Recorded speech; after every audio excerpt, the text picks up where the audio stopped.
Chapter 259. It was very difficult for a cultivator to break the realm. Prince Long Qing on the snow cliff and Ning Ke by the Daming Lake had to cultivate for years and wait for the right time to break the realm.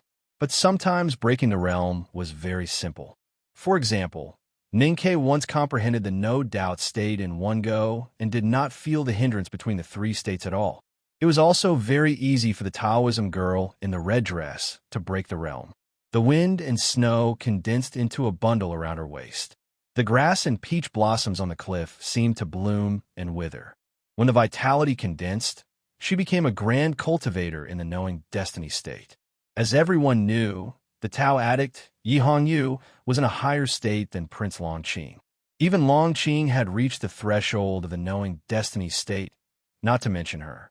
She had stepped on the threshold a long time ago, but for some reason, she did not step over it. So when Long Qing was about to enter the knowing destiny state, she was not jealous or afraid, because she could enter the knowing destiny state at any time if she wanted to. A strong wave of the aura of heaven and earth erupted in the depths of the Verdant Valley. It was mixed with a frightening talisman intent. Yi Hongyu floated above the snow cliff with her eyes closed. Her red dress fluttered in the air around her. Her beautiful face was full of serenity, as if she did not notice the movement in the distance. However, the snow and wind around her suddenly became wild, making the red dress flutter. Almost at the same time that the strong aura in the depths of the valley soared, a bright red ribbon floating in front of her shattered into a sky full of butterflies with a hiss. That unstoppable, faintly discernible arrow trace passed through these blood butterflies, brushed past her shoulder, and flew diagonally into the distant sky. Then, it disappeared without a trace. The arrow that was shot from the depths of the Verdant Valley was unable to penetrate her body, but it still injured her shoulder. Bright red blood flowed down from her white and tender shoulder. When the blood butterflies that filled the sky fell on the snowy cliff, the beads of blood had already flowed to her left hand, dripping down her fingertips. Before the blood could drip onto the snow cliff, it was caught by a white hand. Yi Hongyu opened her eyes. There was no emotion in her eyes. She looked into the depths of the Verdant Valley and suddenly jumped off the snow cliff. Stepping on the protrusions of the cliff, she flew into the dense, broad-leaved forest with the help of the wind. Once she entered the green forest, the thin branches danced with her clothes and the tender leaves gently brushed against her face. Her body seemed to have merged with the surrounding forest leaves and air, becoming a part of nature. If one did not look with the naked eye, they would not be able to detect her presence at all. Just like that, she drifted indifferently into the depths of the valley along with the forest wind. Ning Ke's judgment was very fast. He immediately guessed that the powerhouse on the snow cliff was the Tao addict. He had already destroyed Prince Long Qing. Was he going to destroy the other hope of the West Hill Divine Palace? No matter how strong-willed a person was, they would be put in a difficult position when faced with such an unexpected situation. However, his reaction was faster than his judgment. Without hesitation, he used the primordial 13 arrows again. His actions seemed to be faster than his thinking. Killing one was killing two was also killing. There was no need to be polite about this kind of thing, not to mention that he had already destroyed Prince Long Qing. The Tao addict suddenly broke the realm at this time. At that moment, one could smell the great hidden danger in the blowing wind in the Verdant Valley. It was a pity that the second shot of the talisman arrow did not get the same effect as the first shot. At this time, his physical and mental state were not as good as when he had just broken the realm. More importantly, he did not expect that the Tao addict could break the realm so fast. She could break the realm before him when he responded so quickly and fiercely. A clear tearing pain came from his right shoulder. The psyche power fluctuation caused by the talisman and his sense of perception made him slightly dizzy. However, Ning Ke knew how hard he was and how hard his body was. He was sure that he could shoot many more times, so he was not discouraged. He still held the iron bow with the talisman arrow between his fingers and calmly aimed at the distance with no expression on his face. The ball of light on the snow cliff suddenly disappeared and blended into heaven and earth. He could vaguely see the green forest in the distance moving against the wind. The broad leaves were messy. Occasionally, a figure in a bright red dress would fly among them. Separated by such a long distance, He could only see it with his naked eyes. He could no longer determine the other's position in his sea of consciousness. How could he aim? Ning Kei's hand, which was holding the bow steadily, began to tremble. He knew that the situation was very bad, but he only allowed himself to panic for a very short moment before he quickly made a decision. He put the iron bow on his back, picked up the quiver, and turned to run down the meadow. At the same time, he shouted, "Run!"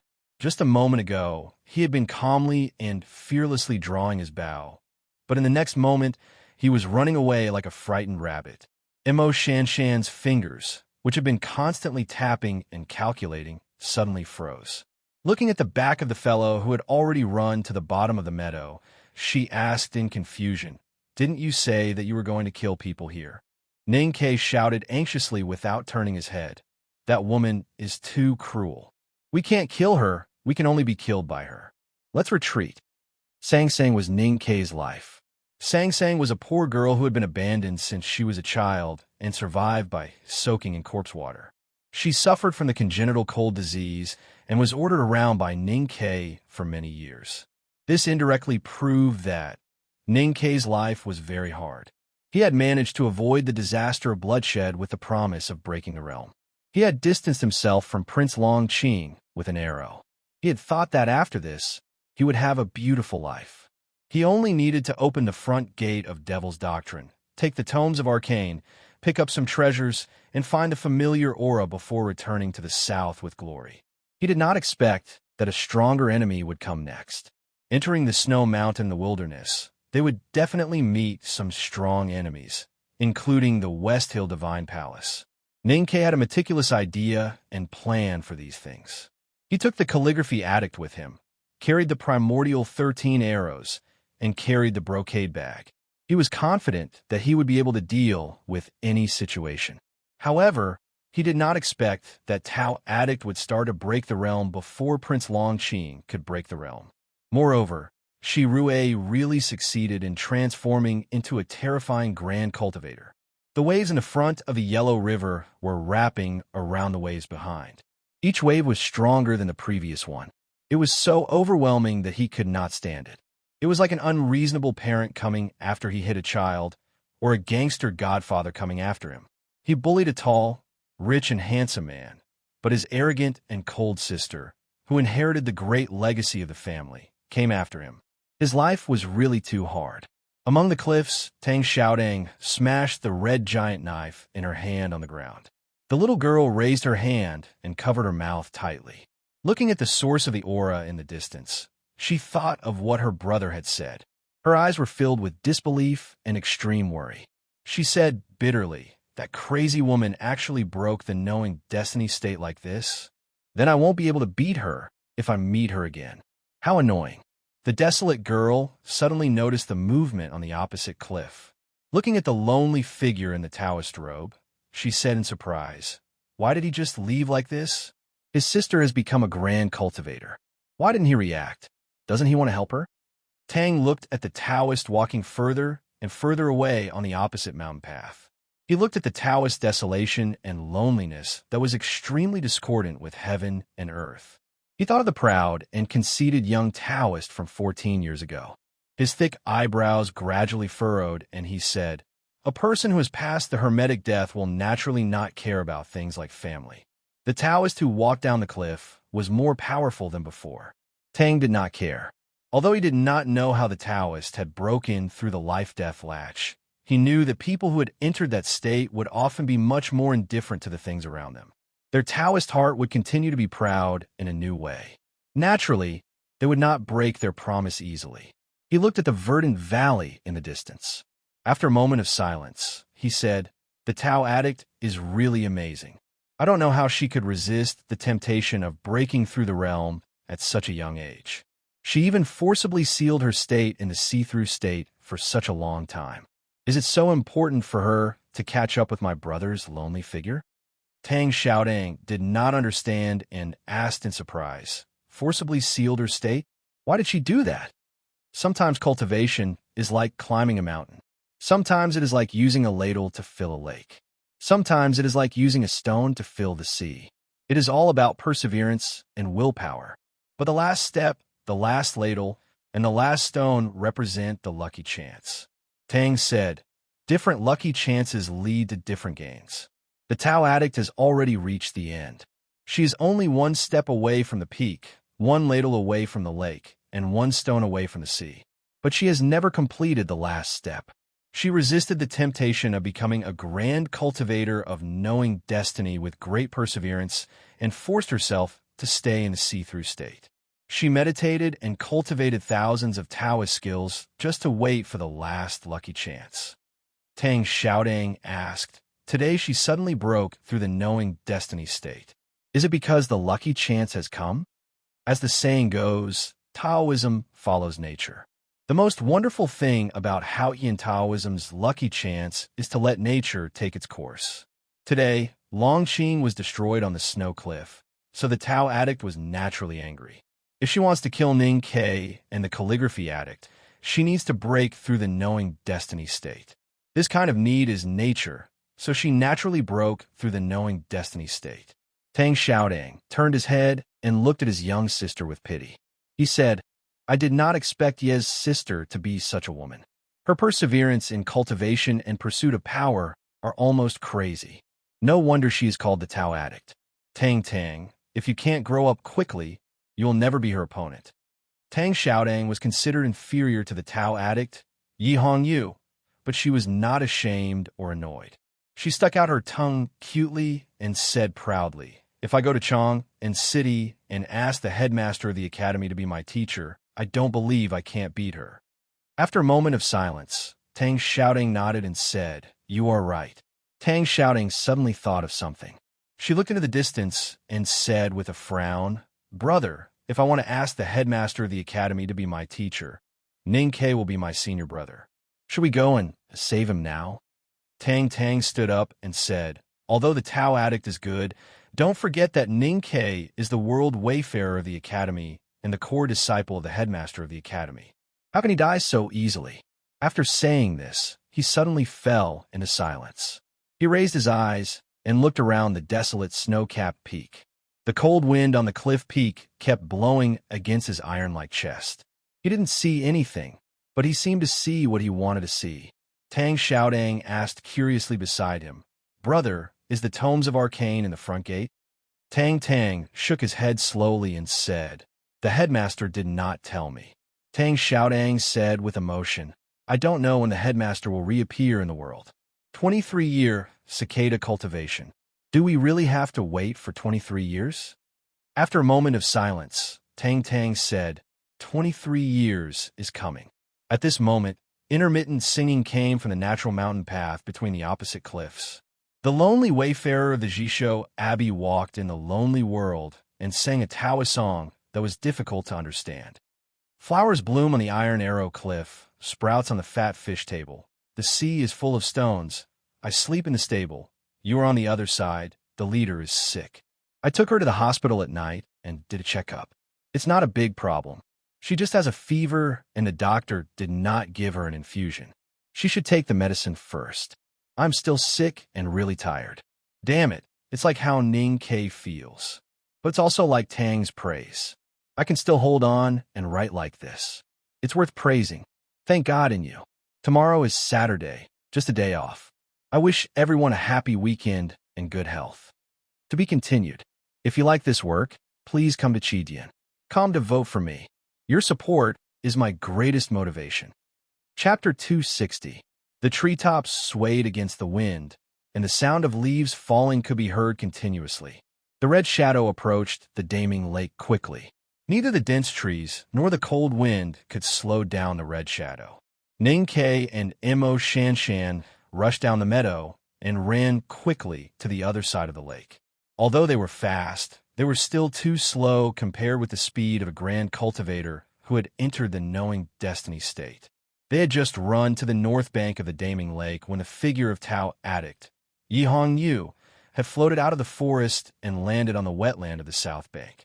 Without any threat of dialogue or negotiation, the Tao addict looked at the two people on the other side of the lake and raised her right arm indifferently. Her index finger pointed in the air, and a very faint aura of Taoism slowly spurted out from her slender finger. The chi of heaven and earth above the slightly rippling lake suddenly fluctuated, and there seemed to be an invisible giant sword in the air, which suddenly cut down the bright lake and mountains. After a loud noise, the green and clear lake water violently rolled, rolling the white waves and foam in fear to both sides, forming a deep gully about a few feet long, which seemed to directly see the bottom of the lake. This deep gully, which seemed to be cut by the invisible giant sword, started from the slender fingertips of the Tao addict, toward the wetland of the south bank of the Daming Lake, toward the water grass and fish in the lake, and toward the lake water which had no specific shape, and directly stabbed Ning Ke and Mo Shanshan on the north bank of the lake in a straight line. Ning Ke felt the horrible aura coming from the distance behind him. He knew that even if he really turned into a rabbit at this time, there was no way to find a suitable shelter before the attack. Therefore, he only carried out a very simple thought, or in other words, he stopped and turned to shoot the talisman arrow. The iron bow was pulled, and the bowstring was as tight as his mood at this time. However, he did not let go of the bowstring, because there was already an invisible giant sword between him and the Tao addict in red on the south bank. The chi of heaven and earth was strongly disordered in that space, which caused a violent flow of the air and even made the light refracted strangely. He could not aim at the opponent, but the sword chi had already torn the lake and the grassland on the north bank, and was about to arrive in front of them. Ning Ke let go of the bow and withdrew the arrow, and reached behind him to hold the big black umbrella. Mo Shanshan had been silently looking at the girl on the shore of the lake beside him. As the calligraphy addict, who was as famous as the Tao addict, she must have felt a little strange when she found out that the other had broken through the knowing destiny state. Perhaps it was to dispel the strange emotion in her heart, or perhaps it was for other reasons. But facing the invisible Taoist sword that broke the lake water, she did not mean to avoid it. Instead, she calmly faced it. Her jade-white right hand stretched out from her cotton sleeve and began to write in the lakeside wind. Two extremely unhealthy blushes appeared on her face. Her slender fingers that were writing in the slightly cold wind by the lake trembled slightly. As she drew a few lines with her fingertips, a powerful invisible talisman power was generated with the wind. She knew that her original state was not as good as the Tao addict. Now that the Tao addict had entered the knowing destiny state, she did not hesitate to use her most powerful means, the half-divine talisman. The lines in the wind trembled and shrank, and then instantly broke into countless pieces. The talisman power on her fingertips suddenly collapsed, and the surrounding space was compressed rapidly. In an instant, it became a transparent air mass. The transparent air mass, condensed by the half-divine talisman of the calligraphy addict and the invisible Taoist sword from the fingertips of the Tao addict, met on the north bank of the Daming Lake. Suddenly, there were countless extremely thin turbulence in the air, just like catkins. The next moment, these catkins all burst open, and the compressed, entangled Taoist power and talisman power contained in them violently erupted in all directions. The surface of the clear lake shook violently, as if it was about to jump in the air. With a deafening bang, the water of the Wanqing Lake jumped and rushed up violently. The water splashed in the green valley, and the gradually condensed winter ice at the center of the lake was blown into pieces. Ning Ke's reaction was extremely fast. At the moment when the lake water collapsed, his right hand left the handle of the black umbrella and raised the iron bow again. He shot an arrow to the other side of the lake at the fastest speed. The sky was full of splashes, thin ice, and turbulence of the chi of heaven and earth, but Yi Hongyu seemed to be able to see everything on the other side of the lake. When he just raised the iron bow in his hand, she waved her hand. The thin ice that had just collapsed in the air seemed to have received an order and instantly densely filled the space between the two of them. In front of the iron arrow with talisman power, the ice seemed to be more fragile than thin paper. In the cracking sound, the powerful and terrifying primordial 13 arrows ignored the space and pierced all the ice before the arrowhead like lightning, and appeared in front of the Tao addict. Yi Hongyu calmly looked at the man on the north bank of the lake and did not dodge at all. The talisman arrow brushed past her previously injured shoulder. The distance was very close, and even the talisman power on the arrow made the broken pieces of her red dress fly up, but could not hurt her. With a swoosh, it shot into the dense forest, and there was a continuous roar. No one knew how many green trees were shot down by this arrow. At this moment, the lake water that was broken by her invisible Taoist sword flowed back and filled the deep gully. The scattered thin ice drifted aimlessly on the surface of the lake, looking like wild duckweeds without owners. Yi Hongyu lightly flew up with the wind and gracefully landed on a thin piece of ice in the middle of the lake. At this time, she was already a grand cultivator in the knowing destiny state, but she still did not have the confidence to avoid Ning Kei's primordial 13 arrows at the distance of a lake. Therefore, she did not dodge at all, but chose to interfere with the trajectory of the primordial 13 arrows. The speed of the primordial 13 arrows was indeed very terrifying. It was impossible for a thin piece of ice to change its trajectory, but there would always be some kind of interference. What about dozens of thin pieces of ice and hundreds of thin pieces of ice? The Taoist bun of her black hair did not move in the wind, and the hair made her look delicate and bright. She stood on the thin ice on the lake and calmly looked at the other side of the lake. There was a very faint smile in her eyes, but there was not the slightest emotion in it. Mo Shanshan, who was slightly pale, looked at the girl on the thin ice on the lake without saying a word. Her right hand hanging outside her sleeve trembled slightly, and there was a slight sweetness in her throat. She thought with some confusion and unwillingness, is the knowing destiny state really so powerful? Ning Kei silently looked at the girl and read on the thin ice on the lake. He clenched his fists tightly, not to vent his unwillingness, but to relieve the tearing pain in his shoulder and to quickly stop the trembling of his right hand that was controlling the arrow. This was the first time that he saw the legendary Tao addict, and the first time that he felt the power of the legendary Tao addict. Her power was not only in the power of the state, but also in the unbelievably precise control of the Taoist law. It seemed simple to change the trajectory of the primordial 13 arrows with hundreds of thin pieces of ice, but it was actually very difficult to do it.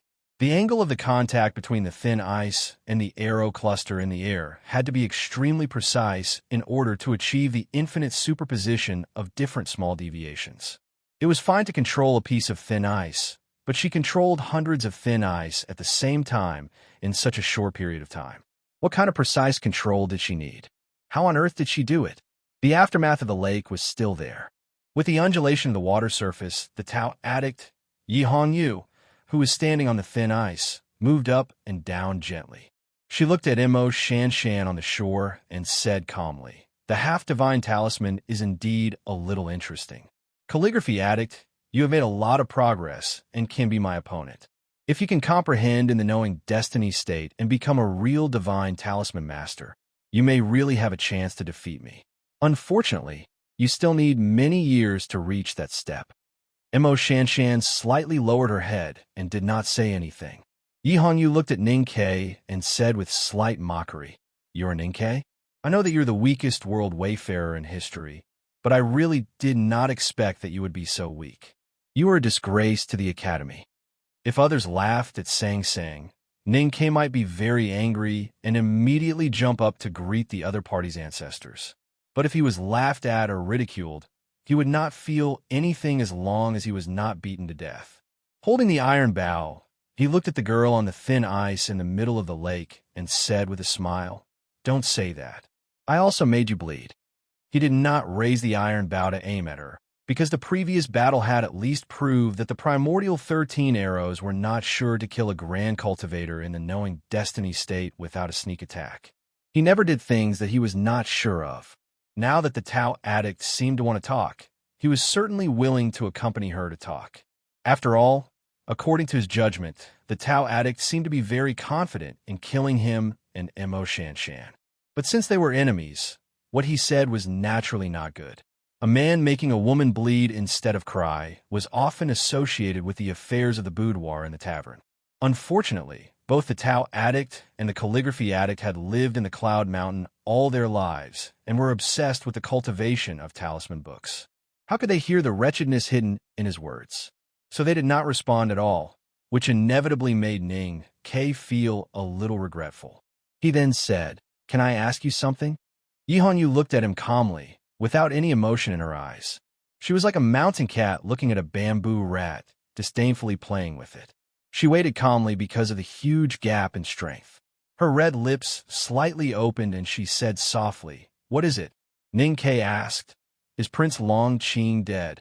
"No." "Very well. Since I can't kill him, then you can't kill me either."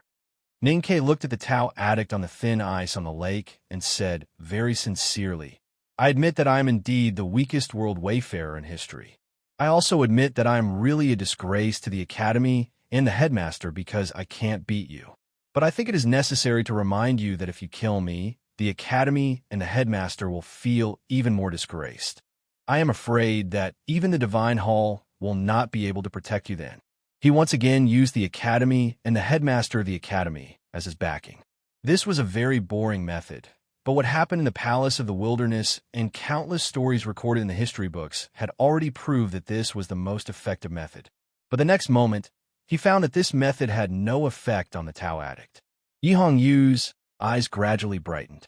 She looked at him on the shore and said seriously, "Of course I know that you're the core disciple of the headmaster of the Academy. So it is more interesting to kill you like this." Her tone was very calm, and her eyes were very calm. However, Ning Ke felt a very terrible chill because he could hear a strong sense of madness and excitement hidden in this calmness. Yi Hongyu looked at his serious expression and could no longer suppress the excitement in her heart. She gently touched her chest and said, "I have always wanted to kill a person from the second floor of the Academy, but I can't find a reason. You have destroyed Longqing today, which is equivalent to giving me a reason. I am really very happy." Ning Ke felt a little dry in his mouth. He frowned and asked, "Aren't you worried about the war between the Divine Hall and the Academy?" Yi Hongyu said, "To be able to fight with the real powerhouses of the second floor of the Academy has been my biggest wish since I started cultivating." Ning Ke looked at the beautiful Tao addict on the thin ice and did not know what to say. At this moment, he was finally convinced that she was really a crazy cultivation monster. He was also finally convinced that the woman who made Shinpipi feel tricky and afraid, and even made him form a certain abnormal view of men and women, was the Tao addict. Yi Hongyu looked at the two people on the shore and smiled slightly. She looked charming and pure and said sincerely, "I am very happy to have such an opportunity. So in order to express my gratitude to you, I have decided to kill you with my own hands. I'm very tired. It is Monday. Sincerely, in order to express my anger at work, please vote for me with your recommendation votes. Thank you very much. To be continued. If you like this work, please come to Chidian. Come to vote for me. Your support is my biggest motivation." Chapter 261.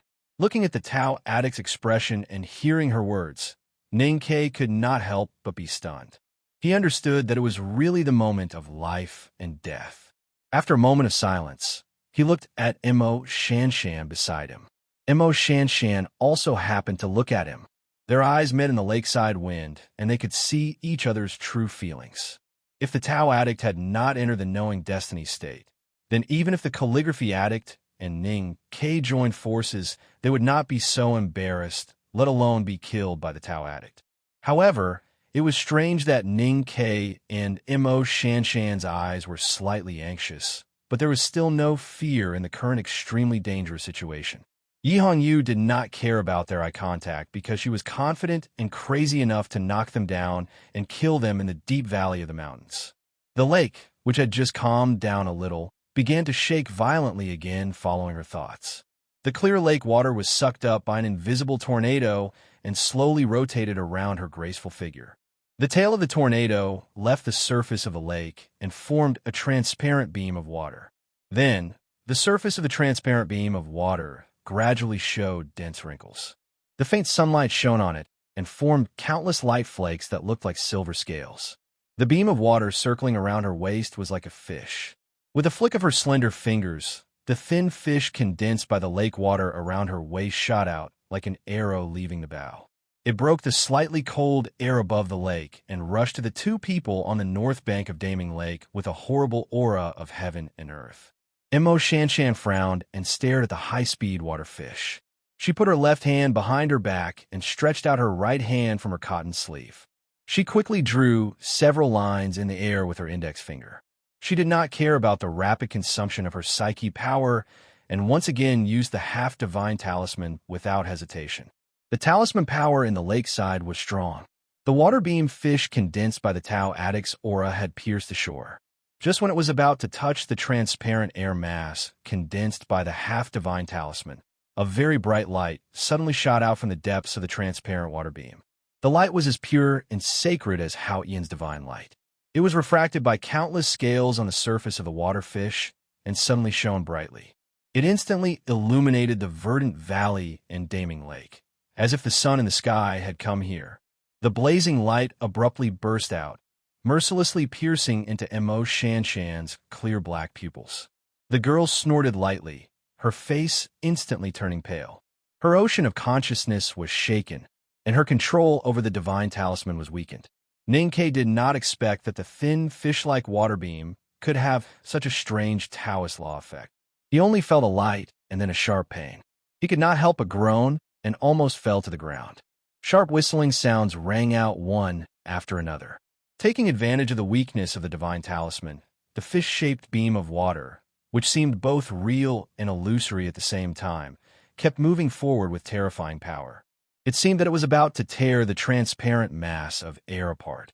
Concentrating her psyche into the water and using light to weaken the enemy was a very simple method, but it was extremely effective. It had to be said that the Tao addict, Yi Hongyu, had a perfect grasp of Taoism and meticulous calculation in battle.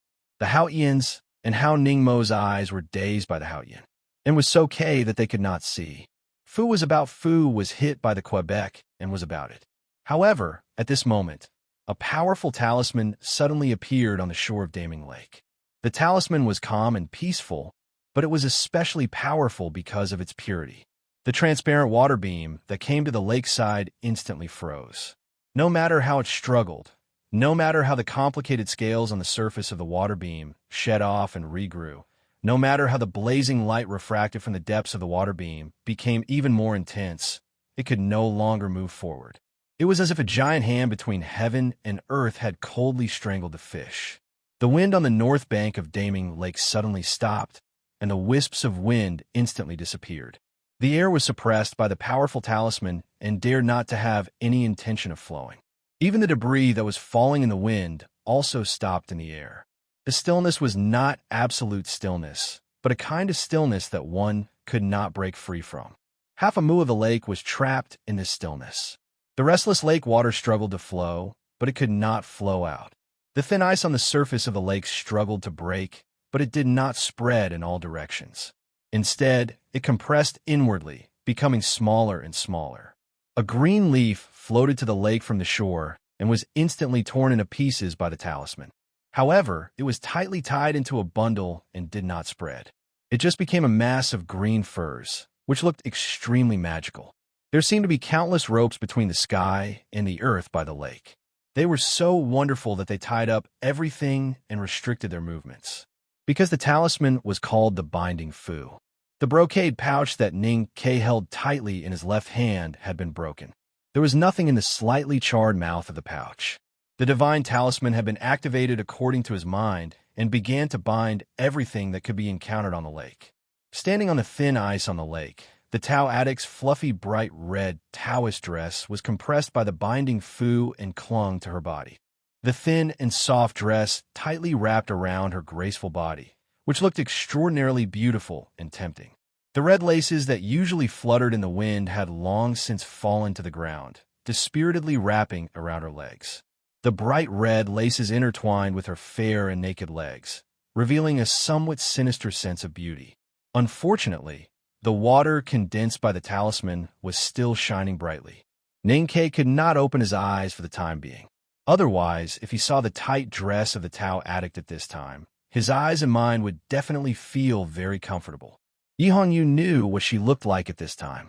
Of course, she would not think that the picture of the clothes clinging to her body and revealing her curves was beautiful and tempting. She only felt very embarrassed and angry. In addition to anger and embarrassment, she was more vigilant at this time, because at this time she was facing a powerful, complete divine talisman.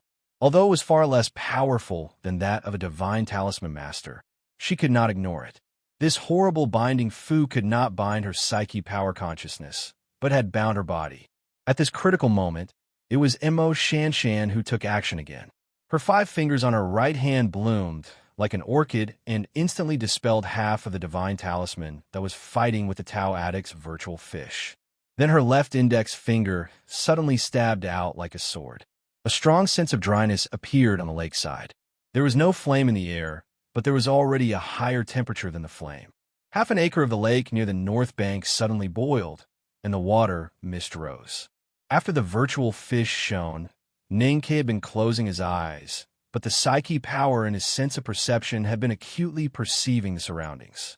Except for the Tao Addict, who could not locate the position of the Tao Addict, who was integrated with the heaven and earth, he could clearly perceive the aura fluctuations of the rest of the heaven and earth.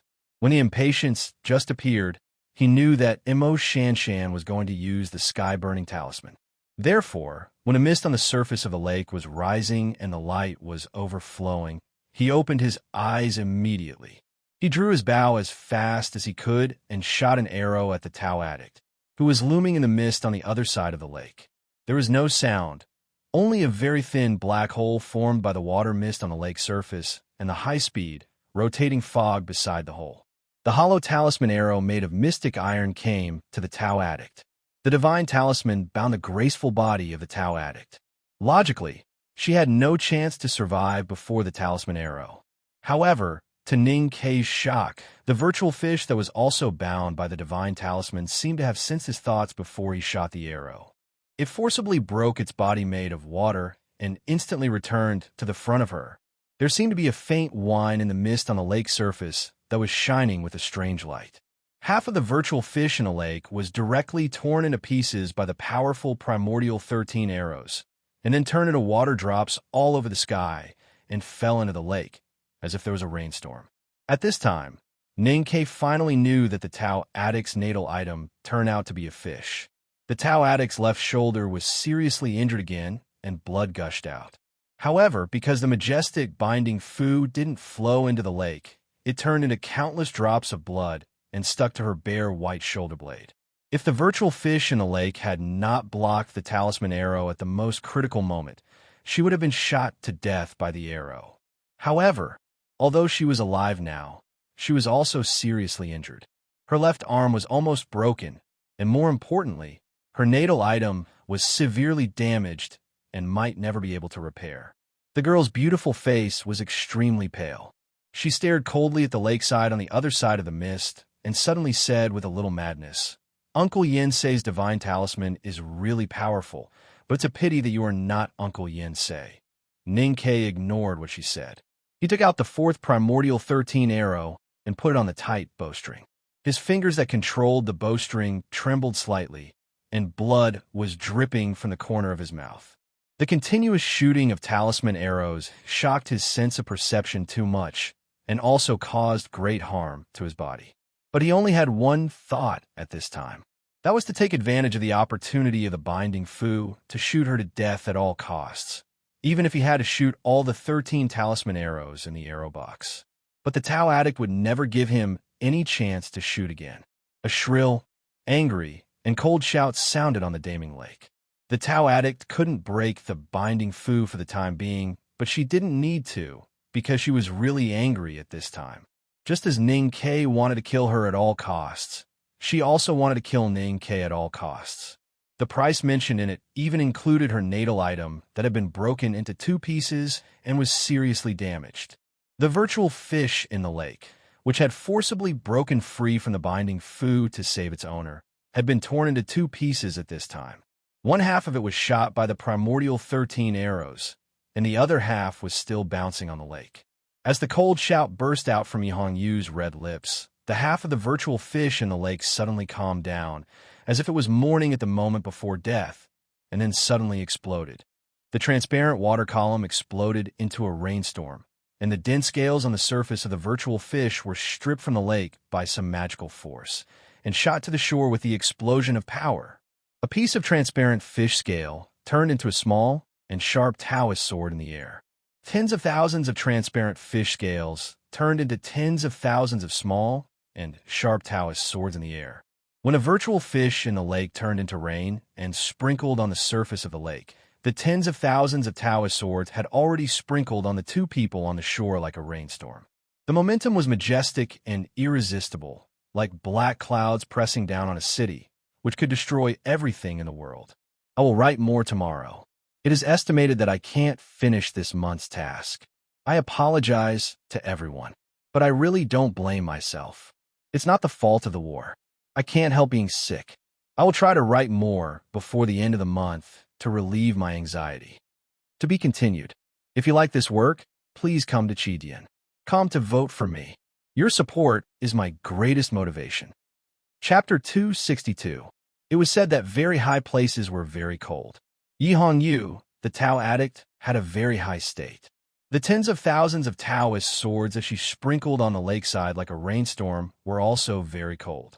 The swords condensed from the lake water were covered with a light frost and had already become ice. Tens of thousands of ice and frost swords covered the sky above the valley. A dark mass of swords arrived at the lakeside. At this moment, an umbrella flower bloomed in front of the thousands of swords. The flower was as black as the night sky, causing the thousands of swords to pale in comparison. At the critical moment of life and death, Ning-Kei opened the big black umbrella. This choice was not unexpected, even like those tired of clichés. However, just like the clichés and articles were often the essence summarized by thousands of years of scholars, the big black umbrella was the same. It could bear the dust of the world and cover the sky. No matter how heavy the rainstorm was, it would not leak a trace. The small but sharp Taoist swords came densely and hit on the thick surface of the big black umbrella like a real rainstorm, making loud and dull sounds of impact. The Taoist swords could not pierce the surface of the umbrella. With a strong impact force, they broke into pieces of ice and then turned into mist and dissipated in front of the black umbrella. While holding the umbrella, Ning-Kei pulled Emo Shanshan behind him. The big black umbrella was very big. The two of them half squatted under the umbrella. There seemed to be a semicircular dark night above their heads, leaving no gap. The Taoist swords could not pierce the big black umbrella, but the terrible impact accumulated on the umbrella remained on the surface of the umbrella. Then, along the umbrella handle made of an unknown material, it was transmitted to Ning-Kei's hands that were tightly holding the handle. He lowered his head and frowned. His arms kept trembling and his fingers turned pale. He had exhausted all his strength, but still could not resist the strong impact from the surface of the umbrella. Tens of thousands of Taoist swords formed a complicated sword array in the air by the lakeside. They fell in order and bombarded continuously. The speed became faster and faster. Even the ice and frost swords had a bright red tail, as if they were burning. The handle of the big black umbrella slipped from Ning-Kei's fingers and hit his chest heavily. Accompanied by a painful groan, blood dripped from the corner of his mouth, but his left hand tightly gripped the middle of the umbrella handle, his right hand tightly gripping the ribs of the black umbrella like iron wire, and his chest pressed against the umbrella handle. The bombardment of the Taoist swords continued, and the power coming from the surface of the big black umbrella grew stronger and stronger. His fingers, which were clinging to the umbrella ribs, were gradually cut and bleeding, and were even about to sink into his fingers. Ning-Kei stared at the white bones vaguely visible in the bloody flesh. His cheeks turned pale because of the severe pain, and even his body began to tremble. However, he still did not intend to let go. He had always been ruthless to himself, especially at critical moments of life and death. Therefore, before the 10,000 Taoist swords by the lake, he would not let go of the black umbrella, because he knew that once he let go, both he and Emo Shanshan would die. The blood flowing from his broken fingers did not drip to the ground, but flowed along the ribs of the black umbrella to the surface of the umbrella. Suddenly, a light appeared in his sense of perception. Unfortunately, at this moment, he really had no energy to find the true appearance of the light. He could only stare at the black surface of the umbrella, hoping that the psyche power of the Tao addict would quickly weaken. After shooting Prince Longqing, he was very clear that he and the Divine Hall, especially the Tao addict, had become mortal enemies. However, his eyes fell on the black umbrella, and he could not help but feel a lot of admiration and admiration. The divine talisman in the brocade bag written by Master Yinsei himself, The epic-making primordial 13 arrows that gathered the wisdom and energy of the back of the mountain of the Academy, and the calligraphy addict Emo Shanshan, who had already understood half of the divine talisman. What kind of power was this? Although the Tao addict had entered the knowing destiny state on the snow cliff, if she were an ordinary grand cultivator in the initial stage of the knowing destiny state, such a power in Ning Kei's hidden dangerous means would probably kill her on the spot. In the face of Ning Kei and Emo Shanshan's hidden dangerous means, she would also die on the spot. However, the Tao addict did not die. Although she was seriously injured by the 2 talisman arrows, this crazy Tao addict did not die after all. Not only did she not die, but she indifferently stood on the thin ice of the lake. Being bound by the divine talisman of binding, she gave up the most precious natal item and used 10,000 Taoist swords to suppress Ning Kei and Emo Shanshan so that they could not fight back. Ning Kei once heard that the hierarch of the West Hill Divine Palace once praised the Tao addict for being proficient in all kinds of methods. Now it seemed that it was true. The Tao addict was not only in a high state, but also in her perseverance, determination, vision, and endless means in the battle. He could not help but think, even so, I can't kill you. It seems that I have to find a way to kill you. Although it was not launched by the talisman master himself, so the talisman of binding on the Daming Lake lost some of its magic. It was a divine talisman written by Master Yin Sei after all. Its talisman power lasted for a long time and was very strong. Even Yihong Yu, the Tao addict, could not get rid of it in a short time. Her white shoulder was shot by the primordial 13 arrows again. The blood condensed into blood beads and clung to her bare upper arm. It was a little bloody. Her meticulous and solemn Taoist bun had long been messed up. When strands of black hair floated in the air, they were tied to her cheeks by the binding talisman. The black hair against her white skin made her look particularly beautiful, but also a little embarrassed. But there was no expression on the Tao addict's face. She just coldly looked at the big black umbrella by the lake. As a core disciple of the headmaster of the academy, he was so weak. The academy appointed Ning Kei to represent the back mountain to travel around the world, so he must have some life-saving means. Therefore, although she sighed at the strong defense ability of the big black umbrella, she was not surprised. What really surprised her and even faintly admired Ning Kei was the ability he showed in the battle. This ability did not refer to the state or the degree of control of the breath of heaven and earth, but referred to the ingenious use of all the fighting means and the accurate choice of timing. It could even be called a kind of temperament. Today, in order to kill Ning Kei by the Daming Lake, she had tried 90% of her efforts. She rarely used the Haotian divine skill, which she had not been comprehending for a long time. Finally, she used the Taoism law of the Wanjian sect, which shocked the world by the hierarch of the Haotian Taoism sect. However, she still could not kill him. Instead, she was seriously injured by him.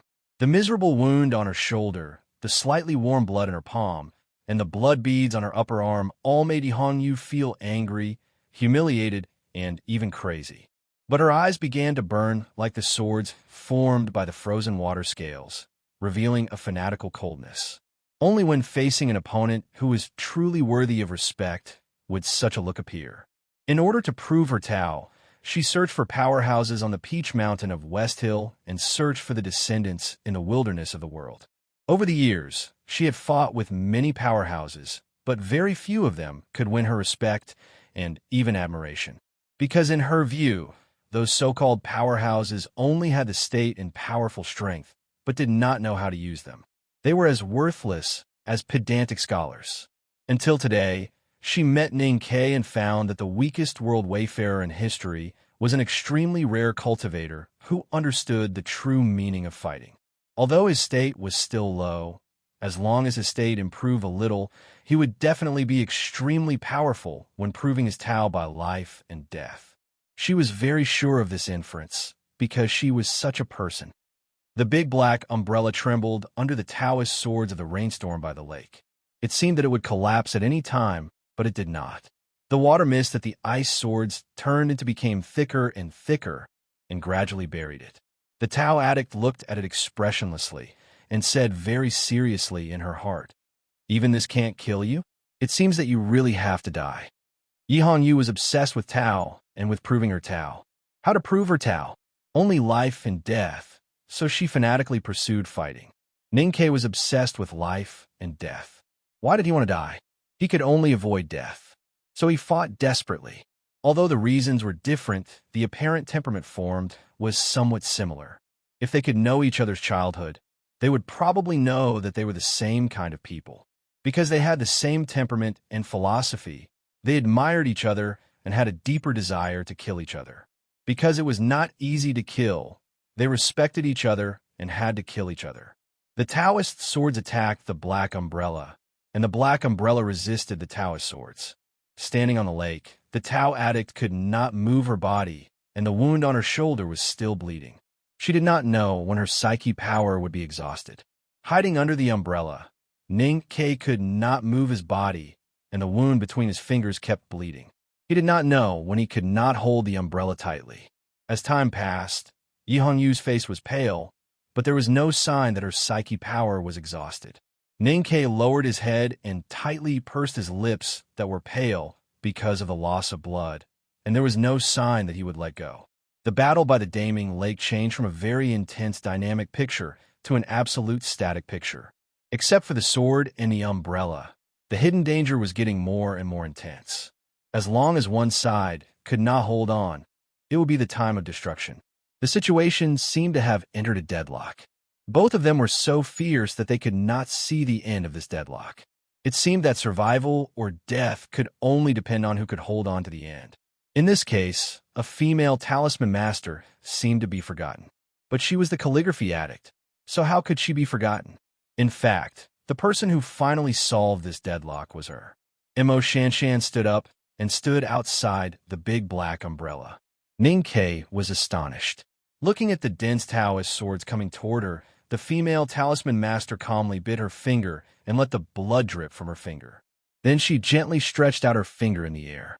With her movement, the Taoist sword stabbing toward her suddenly slowed down a little. The blood dripping from her slender fingertip was strangely suspended in the air. Then, Mo Shanshan's fingertip gently dipped into the beads of blood in the air, like a slender purple brush dipping into the ink of a Huangzhou claying stone. She gently dragged the invisible paper in the air and drew a line of blood. It was still the half-divine talisman, but this time the talisman line was not invisible, but followed the blood line and was extremely clear. The talisman intent gradually emerging by the lake was not stronger than before, but it was more vivid, as if it was alive. The most powerful half-divine talisman that the calligraphy addict had written in her life did not go to the Tao addict standing on the lake, because the distance was too far, and she knew that even if she took action, she might not be able to knock down the powerful woman. Her half-divine talisman was thrown to the Daming Lake. It was like a dry brush that had just finished writing a dripping ink scroll, throwing it into the clear water in the urn, trying to wash itself. In the clear water of the Daming Lake, there were suddenly countless extremely thin bloodlines, like cinnabar. With his stroke as the guide, a distant and ancient aura was born from the bottom of the lake, making people feel shocked and worship. The Daming Lake came to life. The lake water was steaming and rolling, and the mist covered the valley. The Daming Lake disappeared without a trace. The lake water lost the sound of waves, and the mist covered everything. That ancient and distant aura gathered in the thick mist and suddenly surged. In an instant, it occupied the entire Verdant Valley. In the blink of an eye, it overflowed the towering snow-capped peak and finally rushed into the distant gray sky. It seemed that the sky was about to be opened. Mother asterisk Kerr, I wrote it out in a clean and refreshing manner. Who's more ruthless than me? To be continued. If you like this work, you are welcome to vote for it and vote monthly. Your support is my greatest motivation. Chapter 263. The ancient aura surged up from the mountain and pierced the gray sky. But it suddenly converged at the moment when it was about to touch the sky. The floating snow on the top of the snow-capped peak flew gradually, and the aura of the Verdant Valley was in chaos. The strong wind danced wildly in the air and swept everything in a flash. The Tao addict's thousands of ice swords, the calligraphy addict's half-divine talisman, the binding talisman released by Ning-Ke crushed the bag, and the boiling lake water were all swallowed up by the wind and disappeared without a trace. Ning-Ke and Imo Shanshan were directly shaken by the soaring aura. They woke up after a moment of dizziness. Looking at the thick fog covering the sky and the earth, he could not help but feel a little cold. This kind of horrible aura was not like the power that a human could exert. Even a powerhouse at the peak of knowing destiny's state could not do this. The quiver and the bag were still beside him. He was shocked and puzzled. This violent aura directly swallowed everything, including the aura of the Tao addict. But why was he still intact and not hurt? What is this talisman? Ning-Ke could not suppress the shock in his heart and looked at Imo Shanshan beside him and asked. Imo Shanshan raised her sleeves to wipe the blood dripping from the corner of her mouth and shook her head. Previously, she used her blood as ink to write the half-divine talisman to attack the Daming Lake, which caused the change in the valley. However, it seemed that she did not expect such a result. Listening to the silent surroundings, she found that she could no longer hear the waves of the Daming Lake. There was some lingering fear in her dark eyes. She trembled and said, "It has nothing to do with me." The two supported each other and stood up with difficulty. Their sight was full of mist, and they could not see clearly where they were. Ning-Ke did not understand her words and looked at her with an inquiring look. Imo Shanshan coughed slightly and felt the ancient aura still lingering in the thick fog. She said with awe and longing, "This aura is the power released when the front gate array of the Devil's Doctrine is opened. I just tried to open the array, but I did not expect that the power released by opening the array would be so strong." The front gate array of the Devil's Doctrine was opened? Ning-Ke was shocked. A few days ago on the snow cliff, Prince Longqing had said that it would take some time before the front gate of Devil's Doctrine would open. These days, he had been comprehending Tao by the Daming Lake, but he did not feel any signs of the front gate of Devil's Doctrine opening. He did not expect that Imo Shanshan had the ability to see through the big tactical formation of the front gate of Devil's Doctrine and make it open in advance. Thinking of this, he looked at Imo Shanshan with a burning gaze. He thought that the three addicts in the world were indeed worthy of their reputation. Usually, they looked gentle, and there was nothing special about them. However, at the critical moment, they could always bring too many surprises. The calligraphy addict had really reached the realm of the talisman tactical circle. Being stared at by Ning-Ke's scorching eyes, Imo Shanshan was not used to the admiration in his eyes. She lowered her head shyly and explained softly, "You have been comprehending Tao and breaking the realm by the lakeside these days, and I have nothing to do. So I've been looking at this front gate tactical array for a long time by the lakeside, so I have understood some things." She lowered her head and continued to whisper, "And this is not the main tactical array, but the hidden tactical array outside the front gate." Although Master Yensei had once said that talismans were tactical arrays, and Ning-Ke had also been used as a coolie by Seventh Sister to repair the back mountain tactical array of the Academy, his knowledge of tactical arrays was still extremely poor, and he did not understand the hidden tactical array at all. However, he was very clear that the situation had fallen into a desperate situation under the attack of the Tao addict, Yi Hongyu. Imo Shanshan opening the front gate of the Devil's Doctrine was equivalent to directly breaking the deadlock, which was more important than anything else. Ning-Ke sighed with emotion and said, "The Tao addict is really powerful. After entering the knowing destiny state, even you and I together are no match for her. It's a pity that you are here, so the Daming Lake is a wrong battlefield for her." Imo Shanshan raised her head with joy in her eyes. From the frontier fortress of the north of Yin Kingdom to the depths of the wilderness, she always felt that compared with Ning-Ke, she was only a calligraphy addict, but did not play much role. She could not help but feel a little sad. At this time, after receiving Ning-Ke's praise, she confirmed that she had played a role, so she said softly, "I was just trying." Ning-Ke said with a smile, "Excessive modesty is arrogance." Imo Shanshan nodded with a smile. Looking at the thick fog around them, Ning-Ke slightly frowned and asked, "What should we do next? If the front gate of the Devil's Doctrine has been opened, how can we get in?" The fog was so thick that it blocked all vision. The chi of heaven and earth was so chaotic that even the sense of perception could only perceive a very chaotic area. In such an environment, he did not even know where he was at this time, let alone find the front gate of the Devil's Doctrine. Was he still in the verdant valley, or had he been shaken to other places by that aura?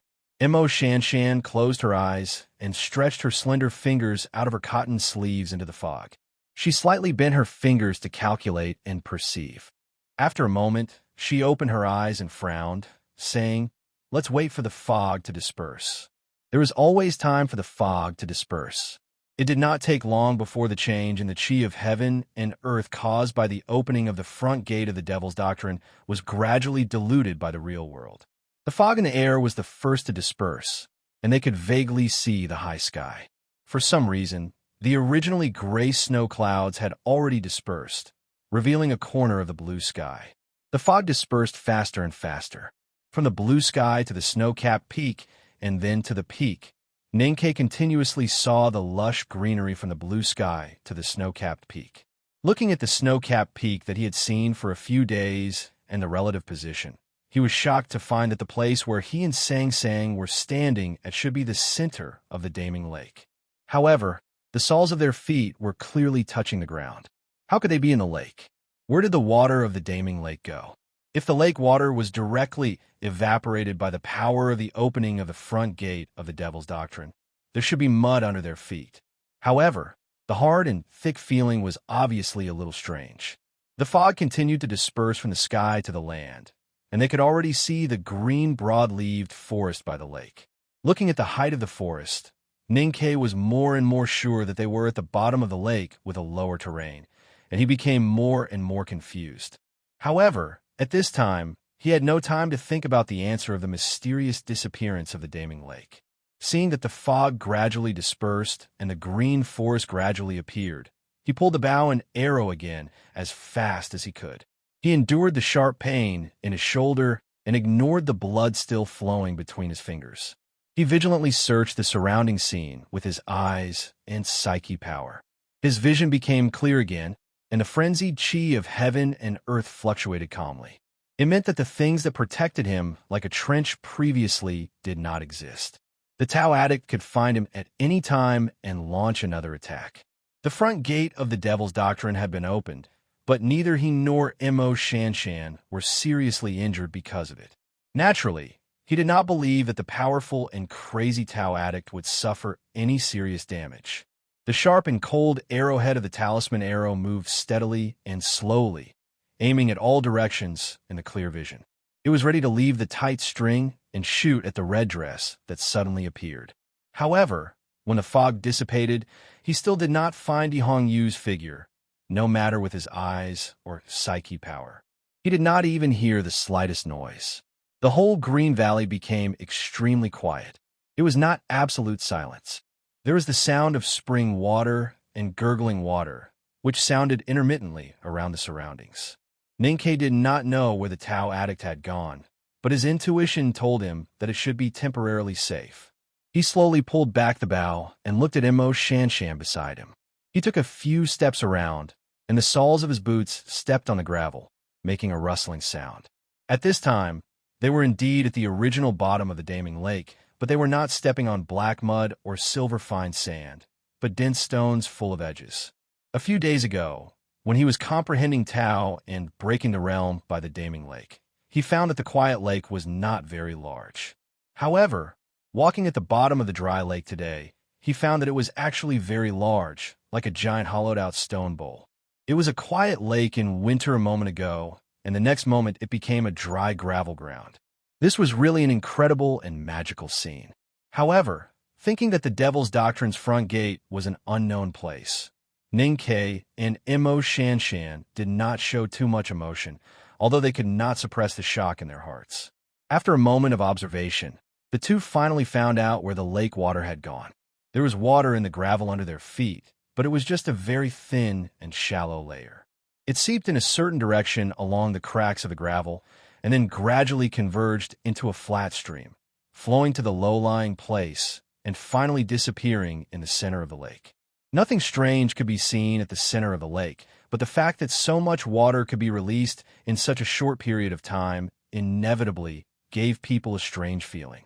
It was as if there was an ancient beast opening its greedy mouth there. Ninkei and Mo Shanshan looked at each other, and walked toward the center of the lake, following the direction of the flowing water. However, after a few steps, he suddenly frowned, and his feet seemed to be filled with lead, and he could no longer lift them. Mo Shanshan, who was beside him, became extremely pale and seemed to be in extreme pain. What's going on? Ninkei felt the frightening aura and frowned as he looked around, but he could not see anything unusual. There was a gravel at the bottom of the lake, and there was indeed nothing unusual. There were only stones. These stones were of different sizes and shapes. Some were hollow like works of art carved by the wind. Some were round like drums. Some were slender like a forest, and some looked strange and indescribable. Some stones were covered with thick moss, and some were as smooth as jade. However, no matter what kind of stones they were, there was no trace of lake water on them, as if they had not been soaked in the lake for thousands of years. The stones all over the mountains and valleys appeared in their sight, as if they appeared in their chests at the same time. Even the smooth stones were full of invisible sharp edges, which made people feel suffocated and uneasy when they saw them. That kind of feeling was neither comfortable nor painful, but full of resentment, unwillingness, and stubbornness. Ninkei looked at these stones in front of him and finally felt strange. Mo Shanshan beside him looked at these stones, and her pale face suddenly flushed. Her eyes were abnormally bright, and her thin lips trembled slightly. She said incredulously, "Is this the stone array tactics?" Ninkei asked, "What is the stone array tactics?" Mo Shanshan said in a trembling voice, "The West Hill scripture once recorded a kind of tactical array. That kind of tactical array stretches between heaven and earth, and it is unimaginably powerful. Compared with it, the confinement divine tactical array of the judicial department is simply not worth mentioning." Her face was full of awe and admiration. Looking at the seemingly random stones around her, she said, "I always thought that this kind of tactical array could only exist in legends. I didn't expect that someone could really set it up successfully." Ninkei asked curiously, "These stones are the legendary powerful tactical array stone array tactics that stretches between heaven and earth?" Mo Shanshan turned her head and looked into his eyes and said seriously, "The stone array tactics are stones. Due to the limitation of my body, I can't be too full in the recent updates. I don't think about the first place in April's monthly votes for the time being, but I still need to be ambitious. Otherwise, the energy of the stone array tactics is too strong, and it will not look good in the future. If you have the monthly votes, please encourage me. Although I can't guarantee the quantity, I can guarantee the quality." To be continued. If you like this work, you're welcome to vote for me and vote for me. Your support is my greatest motivation. Chapter 264. Ninkei stood among the stones all over the mountains and valleys, feeling the aura. He covered his chest and frowned slightly. He did not speak for a long time. At this time, his chest seemed to be stuffed with dozens of hard pebbles, which were about to reach his throat. It was so suffocating and uncomfortable that he could not speak. Previously, he did not understand Mo Shanshan's words that the stone array tactics was a stone. It was not until these stones of different shapes filled his eye sockets and blocked his chest and abdomen that he realized that the so-called stone array tactics was the unfairness in his chest and abdomen that he did not know why. The unfairness eventually condensed into stones and could not be carefree. Stone was the most common and the most unusual thing in the world. It existed silently between heaven and earth for thousands of years. It could grow grass, but the grass was a foreign object. It could crack, but it was still a stone. Even if it was weathered into gravel, it was still a descendant of stone. Its body was so strong and pure as if it would never change. Ninkei looked at the thousands of stones between heaven and earth and could not help but think of some words that his master, Master Yensei, once said, "Pavilions and terraces will always be blown away by wind and rain, but the stone foundation will not be destroyed for thousands of years. It seems to be dirty, but it is extremely clean." Everything in the world had its own aura, which was the primordial qi. Jade and gold were inconvenient to be exposed. Only the stone was the most silent and low-key. Its aura was strong but deep inside, and it was never willing to release it wantonly. Therefore, for cultivators, The stone was the most difficult existence to perceive, and it was even more difficult to control.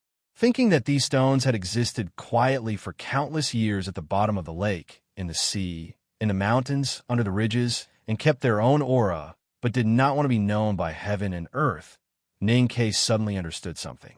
The cultivation method of Devil's Doctrine absorbed the aura of nature into the body, which was equivalent to creating one's own world in the body. In the doctrine of Hao-Yin, this was a great blasphemy and disrespect, so it was called the devil by the world. How similar were the stones in the Great Blockage Formation to those who cultivated the cultivation method of Devil's Doctrine? Wasn't this unbearable stubbornness between heaven and earth the silent resistance to Hao-Yin? When the talisman tactical was cultivated to a high level, it would converge into the same river. Mo Shanshan was addicted to talisman Taoism and tactical matrix. She felt the magic of this great blockage formation and found that she seemed to become a little naughty stone at the bottom of the water for thousands of years. The aura of the great blockage formation made her pale face show a sense of exhaustion, but she didn't care about the pain in her body at all. She looked around at the scattered stones and concentrated on the secrets hidden among them. Ning-Ke looked at her tightly knitted eyebrows and shook his head, saying, "These stones imply a certain attitude. I think the person who had the ability and courage to set up this great blockage formation could only be the great divine priest of light who went to the wilderness to preach, but eventually betrayed Hao-Yin and founded the Devil's Doctrine." Mo Shanshan raised her head, and her beautiful, slightly round cheeks were full of surprise and puzzlement. After a while, she understood that since this was the front gate of Devil's Doctrine, the superior who set up the Great Blockage Formation was certainly related to Devil's Doctrine. She believed in Ning-Ke's inference. Although she was a little regretful that such a beautiful and magical big formation was created by the people of Devil's Doctrine, she didn't think too much about it. Her mind quickly immersed itself in the stones in the mountains and valleys again. The bottom of the lake was dry and gravel, and there were tens of thousands of stones lying in the wilderness. This kind of scenery was not beautiful, but in the eyes of the calligraphy addict, it was beautiful beyond compare. It contained great wisdom that made her heart palpitate. How to pour the stone array tactics in the heart. Looking at the tens of thousands of stones lying between the sky and the earth, the girl looked intoxicated and murmured, "That person used thousands of hectares of lake water to cover the sharp edges of the Great Blockage Formation with the lake water. When the cover formation was broken, the lake water would be drawn away according to the power of nature, and the Great Blockage Formation would reappear in the world. This kind of situation is really wonderful." Ning-Ke had lived a hard life since he was a child. Although he could write well, he couldn't recite a good poem. His aesthetic was weak and boring. Facing the broken stones in the mountains, he really couldn't see anything beautiful, let alone the situation of the Great Blockage Formation. He only felt that the stones in his chest and abdomen were about to spew out from his throat. He was so uncomfortable that he was anxious to find a way to leave or go in. Looking at Mo Shanshan's intoxicated look, although he couldn't bear it, he had to interrupt her and asked, "Since this big formation is so powerful, can we go in?" It was said that the calligraphy addict was gentle and virtuous. However, once she was really intoxicated, she would completely forget the outside world and even her internal injuries. How could she wake up so easily? She didn't hear Ning-Ke's words at all. She said sadly, "This great blockage formation has been destroyed once. Now, there is probably only 1 in 100 left. It's a pity. I don't know what the great blockage formation would be like when it was opened in good condition. I don't know whether there will be anyone who can make the stone array tactics reappear in the world in the future." She was very sad, but Ning-Ke was a little happy. He thought that if it were not so, they would have been dead long ago. He comforted her casually. "Let's find a way to go in first. In the future, you can study the tactical formation more. It's not difficult to make the stone array tactics reappear." Mo Shanshan was silent, and no one knew what she was thinking about. Her slightly sparse and slender eyelashes gently blinked. After a moment, her thin lips slightly opened, and she looked at Ning-Ke and said seriously, "13th brother, you are right. There are very few people in the world who can see this stone array tactics. Since I have seen it and understood it, then I have to find a way to make it reappear in the world in the future. If I don't work hard to cultivate and study, the stone array tactics will really disappear. Then it will be my responsibility. Ning Ke didn't expect that a casual sentence could make her take the initiative to carry such a heavy responsibility. The inheritance in the cultivation world was always broken. It was naturally a good thing if she could pick up this magical tactical formation again. However, he was a little worried that such a heavy responsibility would affect her state of mind and cultivation. He was speechless for a while. Suddenly, he thought of a problem. The stones on the mountain were so powerful when only 1% of the power was left. What kind of invincible existence would it be when it was intact? This legendary tactical formation, named Stone Array Tactics, could make the calligraphy addict so intoxicated and leave its illustrious reputation in the West Hill Classics. But its foundation was actually destroyed by someone? Who on earth had the ability to destroy such a big tactical formation back then? Thinking of this question, he looked at an ordinary stone in front of him and squatted down. He slowly stretched out his fingers and gently stroked the 2 lines of moss on the stone. As his fingertips moved, the moss peeled off, revealing the deep marks inside. Those marks were clear sword marks. They had been covered by the lake water and moss for decades and had never seen the light of day. Ning Ke turned his head to look elsewhere and found that there were some stones in this great blockage formation with similar streaks of moss. Presumably, under those streaks of moss, there were also similar sword marks. The sword marks on the stone were divided into 2 lines. They were simple and even a little rough. One sword on the left and the other on the right were very casual, but they revealed an unparalleled sense of toughness. After many years, the moss attached to the sword marks and wrote a word. Ning Ke felt the touch of his fingertips and the remaining faint aura between the sword marks. He understood that these simple but powerful sword marks directly destroyed the foundation of the Great Blockage Formation. The aura between the sword marks was very familiar and very close. It was exactly the same as the aura that led him to this verdant valley a few days ago. However, it was much fainter. It should be the remnant of that aura. Then he noticed that the cross-section of some stones was too smooth, which was obviously cut. He found 3 pieces and put them together.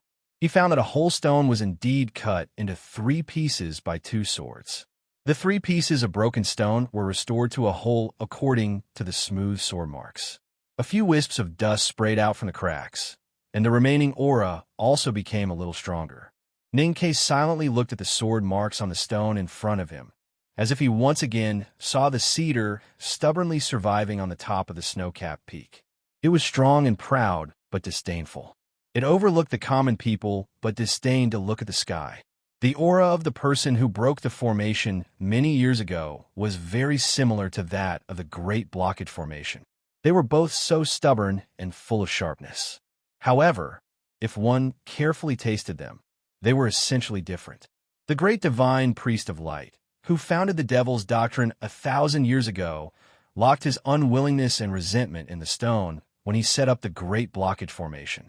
He only stood between heaven and earth in a silent posture, using silence and sharpness to express his attitude and strength to heaven. The message transmitted by the remaining aura of the person who broke the formation decades ago was clearer and brighter. Although he was often silent, he never meant to lock himself. He was always free and generous. If there was a little dissatisfaction, he would straighten his waist and stab it. When he didn't say it, it was because he disdained to say it.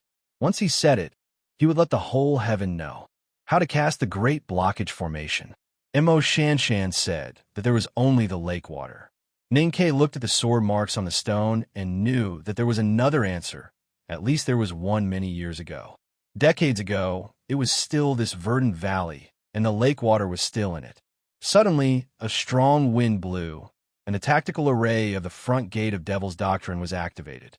The lake water was emptied, and the water fell, and the stone came out. When the stone came out, the Great Blockage Formation appeared. It stretched between heaven and earth and blocked the way of the world. A scholar in a green robe rode a little black donkey and walked in the world. Suddenly, the road ahead was blocked. The rocks that filled the mountains and valleys made him unhappy. So he drew out the sword at his waist and cut the legendary Great Blockage Formation into pieces. Then he rode on the little black donkey and continued to curse the heavens and the earth. His eyebrows and spirits were equally high, and he was very happy. How to cast the stone array? Just the righteous chi in his chest was enough. Decades later, Ninkei knelt before the sword mark on the stone and kowtowed 3 times respectfully. The familiar aura of the sword mark condensed into a mountain in his sense of perception. The mountain was high but not dangerous, similar to the big mountain behind the academy. It made his eyes slightly sour and his chest filled with endless emotions. Such a person was indeed worthy of second brother's worship with his life and Mistress Jian's memory with the rest of her life. Naturally, he was also worthy of his unreasonable and vicissitudes of pride from his knees to the top of his head. This chapter is so satisfying to write. There are so many characters in this story that fit my aesthetic standards. I feel so good when I write about them. Today is Monday. Please support me with your recommendation votes. Thank you. To be continued. If you like this work, please come to Chidian. Come to vote for me. Your support is my biggest motivation. Chapter 265. At this time, Imo Shanshan was still immersed in the shock brought by the Great Blockage Formation and did not notice Ning Quebec. She looked at the stones all over the mountain and valley and gradually frowned. She said, although it has been destroyed, the residual array intent is still strong. It is impossible to calculate it clearly in a short time. Do you still insist on going inside? Their goal was to enter the front gate of the Devil's Doctrine to find the Tomes of Arcane, especially now that they had confirmed where the strong and distant aura came from. Ning Kane naturally would not give up halfway. He looked at her and asked, "Can we still retreat?" Imo Shanshan looked at the stones around her in silence. After a moment of calculation, she nodded and said, "We have just entered the array. If we retreat, we may not be able to retreat anymore. I don't know what kind of dangers are hidden inside." Ninkei looked at the mottled sword marks on the stones in front of him and suddenly said, "Do you believe in fate?" Imo Shanshan was slightly stunned and did not know why he would ask such a question at this time. Ninkei looked at her and said, "Now I believe in fate more and more. I entered the wilderness and came to this valley with a calligraphy addict who is proficient in tactical arrays. I believe that fate has already made arrangements for this." Imo Shanshan understood what he meant. At this moment, Ninkei suddenly sensed something. He suddenly turned around, pulled the iron bow, and put a talisman arrow on it. He aimed at a direction far away from the stones, and the arrowhead was pointing at the red shadow. Tao addict Yi Hongyu appeared again. She stepped on the angular stones barefoot and quickly swept in this direction. Her bare legs under her red dress were tight and straight. Her left shoulder was still bleeding, and her face was a little pale. It seemed that the outbreak of the aura of heaven and earth when the Great Blockage Formation was activated had caused some damage to her, but not too serious. The red dress flew and whistled. The distance between them seemed to be far, but was actually very close. Logically speaking, they should have come into contact immediately. However, it was very strange that the Tao addict's trajectory inexplicably changed between the stones. She was moving forward in a straight line, but on the way, she turned to the right and then stopped and began to circle. Yi Hongyu stopped and stood on a stone in silence. She probably understood that it was because of the tactical array. Then she looked up at Ninkei and Imo Shanshan and said, "You are so lucky." If the front gate of the Devil's Doctrine had not been activated, Ninkei and Imo Shanshan might have been stabbed into 2 pools of blood by the Tao addict's Tao swords. That was why she said that they were lucky. The Great Blockage Formation was really magical. They were standing opposite each other and could hear each other, but it was not real. Ninkei aimed the primordial 13 arrows at Yi Hongyu and confirmed that the light between the rocks was refracted in a strange way. Even the space was distorted and he could not hit her. Action and reaction always complement each other. The primordial 13 arrows could not aim at the Tao addict, and the Tao addict naturally could not find their real location in this pile of rocks. After confirming this, Ninkei put away the iron bow and nodded to the Tao addict on the stone not far away, as if she was just a passerby. Then he left silently with Imo Shanshan and walked toward the place where the water fell. As the two walked deeper into the center of the lake, the remaining water between the soles of their boots and the gravel became thinner and thinner. However, the intent of the array stones between the rocks became stronger and stronger. The chi of heaven and earth was extremely impeded here. The invisible and intangible air seemed to have sharp edges, which made every simple breath very painful. Ninkei rubbed his cheeks that were numb because of the blockage in his chest and abdomen. He asked Mo Shanshan. She should think of going to the place where the water fell. Do you think it is possible that she is faster than us? Mo Shanshan's face was pale, and her slightly sparse eyelashes looked so weak. She said softly, I can find some paths in the Great Blockage Formation, but she can't. Only a person with a strong heart could walk to the end of his own path, and a person with a strong heart would naturally be stubborn and proud in some aspects. At this time, Mo Shanshan was calculating the tactical array, and her mind was exhausted.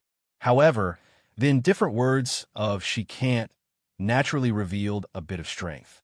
Hearing this, Ninkei immediately felt relieved and continued to help her move forward. They walked cautiously and slowly in the rocks.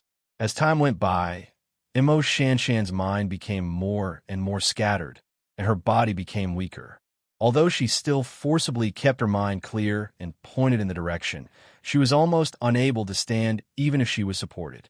Ninkei looked at her pale cheeks and slightly trembling long eyelashes. He shook his head and directly carried her on his back. Without waiting for her to speak, he directly said, I'm relatively sturdy, so I can hold on for a while. Mo Shanshan gently agreed and did not resist. She slowly leaned her face on his shoulder, and her black hair poured down from Ninkei's chest like a waterfall. She closed her eyes and calmly looked as if she was sleeping, only occasionally pointing in the direction. The array intent in the rocks was rugged, and the sharp air directly penetrated into the body from the air, which was extremely uncomfortable and painful. Moreover, he had to carry a person on his back at this time. Although Ninkei said he could hold on, in fact, he was almost unable to. However, he had once walked on the difficult mountain road in the back of the Academy's mountain, and he had walked on many similar painful roads. More importantly, every time he really could not hold on, he could occasionally see the clear sword marks and moss on the stones beside the road, which would instill a strong motivation and courage in his body. Decades ago, that person broke into the front gate of the Devil's Doctrine with only a sword. At that time, the Great Blockage Formation was intact, and its power was 100 times stronger than today, but that person still broke in. After decades, as that person's junior, how could he not inherit his strong will and give up halfway to make that person lose face? The Tao addict, Yi Hongyu, stood on the stone and looked at the two figures gradually disappearing in the rocks. Her clothes had been torn in many places, and the blood scabs on her shoulders were extremely horrible. Moreover, she was the only one left here at this time, which made her look a little lonely. She did not recognize that this pile of rocks was the legendary Great Blockage Formation, but she knew that these rocks contained a terrible array force. Even as strong as she was, she would feel afraid in front of these rocks. Suddenly, she shouted angrily, and the sound spread back among the rocks, hitting the higher cliff of the verdant valley and then bouncing back. The emptiness made her more lonely and speechless. The angry shout stopped abruptly. She tore off a corner of her skirt and silently tied up the wound on her shoulder. She ignored the spring breeze under her body and jumped off the stone, following the last thin layer of water, and walked to the center of the lake. The hierarch of the West Hill Divine Palace had once praised this girl for being proficient in all kinds of dharma. However, although she was obsessed with cultivation, she could never touch the world of talisman arrays. She only guessed that the front gate of the Devil's Doctrine should be at the beginning of the bottom of the water, in the center of this dry lake. However, she did not know how to get through this pile of rocks and reach the place she wanted to reach. Based on the sight on the stone and the perception of psyche power, she made her own judgment. However, after a few steps among the rocks, she found that she had lost her direction again. The various kinds of rocks scattered around her were like the peach trees at the southern foot of the Peach Mountain. They had the magical ability to distort space. If she went on like this, she might never reach the center of the lake. Perhaps she would be trapped in this pile of rocks forever. until she finally broke down and died of thirst and madness. Yi Hongyu looked behind her and confirmed that there was still a chance of survival if she left this pile of rocks. If she took a few more steps, she would be trapped in the stone array and it would be difficult to get out. She could not help but fall into a long silence. Then she noticed the moss on the stones and the sword marks that had been hidden under the moss for decades. She vaguely remembered who left these sword marks. Her indifferent eyes suddenly became extremely bright. Her body trembled with excitement, and blood seeped out from her shoulder. In the eyes of cultivators who were qualified to know the secrets of the past, the madman who broke into the front gate with a single sword and destroyed the devil's doctrine with a wave of his sleeve was undoubtedly the most powerful man in the world. Although the madman who destroyed the devil's doctrine with a single sword became the unparalleled enemy of the West Hill Divine Palace and was finally punished by heaven, no one on the Peach Mountain, including the 3 great divine priests, was willing to mention his name. However, the Tao addict was obsessed with cultivation, fighting, and improving her strength. She wanted to be the most powerful man in the world and admired the most powerful man. Therefore, ever since she knew the story, she had secretly worshipped the most powerful man in the world. In the present world, she idolized her brother. In the past thousands of years, she idolized the madman. Today, she had suffered many setbacks and was in a humiliating situation because of this pile of rocks. At this moment, she suddenly saw the sword marks left by the man she worshipped so passionately. She was so shocked that she could not speak. She finally saw the traces of a legend, saw the historical scenes, and saw the state that she worshipped and yearned for. Suddenly, a sense of pride rose in her chest, and she breathed out the edge of the shattering array. In a breath, Yi Hongyu's expression calmed down. She slowly pulled out the Taoist sword from her waist and held it horizontally in front of her. Facing the moss marks on the stone in front of her, she said decisively, "Mr. Ke's sword style is before me. How dare I disappoint you?" As soon as she finished speaking, the wind of the sword rose. She calmly and attentively chopped at the stone in front of her. She did not know the array and did not know how to find a path. Therefore, she simply chopped all the stones in front of her, hoping to carve out a path. She did not know whether it was right or wrong to do so, but in front of the sword style of the predecessor, she just wanted to do so. The water of the Daming Lake had dissipated, leaving the ground full of rocks. Compared with the verdant valley, it looked extremely desolate and frightening. Tang stood at the original lakeside and looked down at the rocks. After a moment of silence, he said, "Everything changed after that man came. The stone array tactics became different from before." Tang Xiaodong stood beside her brother and curiously looked at the pile of rocks below. Listening to the faint sound of metal cutting rocks, she stuck out her tongue and sighed. "That woman is really crazy." Tang said, "The world calls us demons. How can we be less crazy if we want to enter the holy land of the enlightenment doctrine to find out what a demon is? As the saying goes, how can one become a demon without going crazy?" That person was the same back then. This was Tang Xiaodong's first time coming to her own sect's holy land. She nervously asked, "Brother, are we really going to let them go in like this?" The Enlightenment Doctrine's sacred land has always been known as a land of death. Even if you enter, you don't know if you can come out alive. For the sake of the tomes of arcane that have disappeared long ago, these people really don't care about life and death. Thinking that Ning Ke had probably entered the front gate of the Holy Land at this time, Tang's 2 cast-iron eyebrows suddenly furrowed. He seemed to feel that there was something he couldn't understand. He said to himself, "Are you going to keep watching? Could it be that you have the confidence to enter the Holy Land to save him? Don't tell me. You were really on the other end 14 years ago?" Friendly advertisement, a wretched fat panda's new book, Dark Judgment. Please go and watch it if you're interested. The book number is 227-8933. Please support me. To be continued. If you like this work, please come to Chidian. Come to vote for me. Your support is my biggest motivation. Chapter 266. In the verdant valley, beside a dry lake, on top of a pile of rocks, Tang Xiaodong untied the beast's tail on her collar, revealing her white and tender face. She listened to the sound of a sword breaking the rocks and asked, "Brother, Is the tomes of Arcane really inside? Tang shook his head and said, I don't know. Tang Xiaodang was puzzled and asked, then why did those old guys from the Divine Hall send people here? Tang said, according to the news from the Central Plains, the great divine priest of Revelation issued a decree after returning from the south. He said that the tomes of Arcane will appear when the Holy Land opens. Tang Xiaodang scratched her head and asked, but didn't you say that the Holy Land became a ruin after it was destroyed and there was nothing inside? Why is the old guy called Priest of Revelation so sure that the tomes of Arcane are here?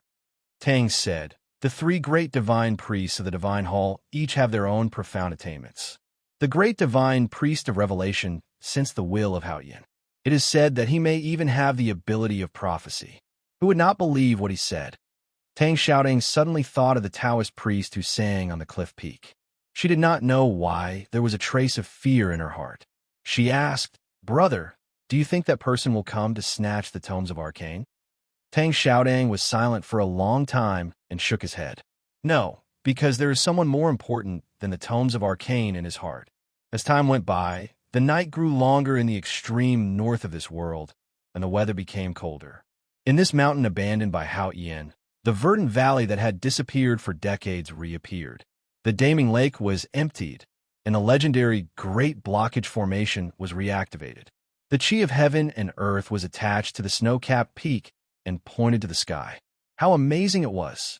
The Chi of Heaven and Earth caused by the reopening of the front gate of the Devil's Doctrine was extinguished in a very short time. But this wave still spread out of the vast snow mountain and spread to more distant places. In the wilderness on the outskirts of the Tianqi Mountains, black soil and white snow mixed together. Occasionally, one could see dead beasts on the snowy ground. The cold winter wind was like a knife blowing against the tents, making them flutter. They themselves were the sharpest hunting knives. Yisu walked silently between heaven and earth. The ordinary Taoist robe on his body was as smooth as a cliff wall, completely unaffected by the cold wind. He seemed to be walking normally with his knees raised, but in an instant, he walked more than 100 feet straight. His footsteps landed on the floating snow without leaving a trace, and he floated like an immortal. When the primal chi of heaven and earth from the reopening of the Devil's Doctrine in the distant mountains reached his world from behind, he slowly stopped and looked back expressionlessly. However, he had no intention of going over to take a look. As a world wayfarer of the Jishou Abbey, Yisu knew about the great divine priest of relations edict earlier than anyone else. He even knew that the Ming hand scroll of the 7 tomes of Arcane would reappear in the wilderness before the great divine priest of relation himself. However, for a cultivator at his level, he could even see through the gates of death. Naturally, he could see through all external objects and would not let those external objects affect his heart, even if those external objects were heavenly tomes. Moreover, he had made a bet with Tang on the promise of breaking the realm between Ning Ke and Long Qing. Since he had lost, he naturally had to admit defeat. It was not a matter of whether he could see through it or not, but he could not allow himself to leave any shadow in his state of mind. His appearance in the wilderness had nothing to do with the tomes of Arcane, the desolate man's southward journey, or the reopening of the Devil's Doctrine's front gate. He had lived in the Abbey since he was a child, and the 6 volumes of tomes of Arcane were his first books since he could read. He had looked at the world coldly since he was a child. The desolate man's southward journey might be a big deal to the secular world, but it could not attract his attention at all. The reopening of the Devil's Doctrine's front gate was relatively interesting. However, the Devil's Doctrine had already withered and was no longer a threat. There were too few people or things in this world that were qualified to make him leave the Jishou Abbey. However, the person who stood on the other end of the line 14 years ago was definitely qualified. Yisu really wanted to meet that person. He had thought about it for many years, but that person had always been in the mountain and beside the mountain. Even someone as proud and powerful as him could not get close to that person. This year, the person on the other end of the line finally left the mountain and came to the wilderness. He did not know where that person was, but he knew that he would meet that person, because the unique temperament of the mountain and that person's temperament had determined this. That person wanted to protect the little guy called Ning Quebec. So when Ning Ke was really in danger, That person must be beside him. So he only needed to wait until Ning Ke was really in danger. But at this time, Ning Ke was outside the front gate of the Devil's Doctrine. Why did he leave the front gate of the Devil's Doctrine and head south? There was a big blue lake in the south of the Tianqi Mountain. It was the Hulun Sea, which was regarded as the holy land by the grassland barbarians. At this time, there was a thin layer of ice floating on the surface of the lake. The men of the grassland tribes who had lived by the lake for generations were fishing for some aquatic plants in the lake before the ice was completely sealed. Wherever there were grassland barbarians, there would often be caravans from the Central Plains. However, it was after all the winter and the war between the grassland and the Central Plains Coalition Army had just ended. It was a little strange for a caravan from the Central Plains to appear by the Hulun Sea. However, these merchants were extravagant and had paid the deposit for leather goods at the end of next summer. So the tribal headmen acquiesced to their existence and even allocated a camp for them. The caravan from the Central Plains was cooking by the lake. Dozens of people were sitting around the fire. Taking advantage of the rare sunny weather, they did not enter the tents to avoid the cold. Looking at their actions, it seemed that they were led by one of the merchants. The rather stout merchant was gnawing on a greasy leg of lamb and grumbling from time to time. It was obvious that he was not very satisfied with the hospitality of the grassland barbarians. A burly middle-aged man wearing a felt hat next to him, who was probably a steward or a bodyguard, tried to persuade him in a soft voice. However, he was scolded instead. All of a sudden, countless white clouds appeared in the clear blue sky. It was as if an invisible giant hand had directly torn the blue canvas apart and the white paint behind it seeped out. The grassland barbarians and the merchants from the Central Plains noticed the strange phenomenon in the sky at the same time and looked up in surprise. The leader of the merchants cursed a few times. The well-built middle-aged guard with a respectful expression narrowed his eyes as he looked at the clouds in the sky. His expression gradually turned solemn.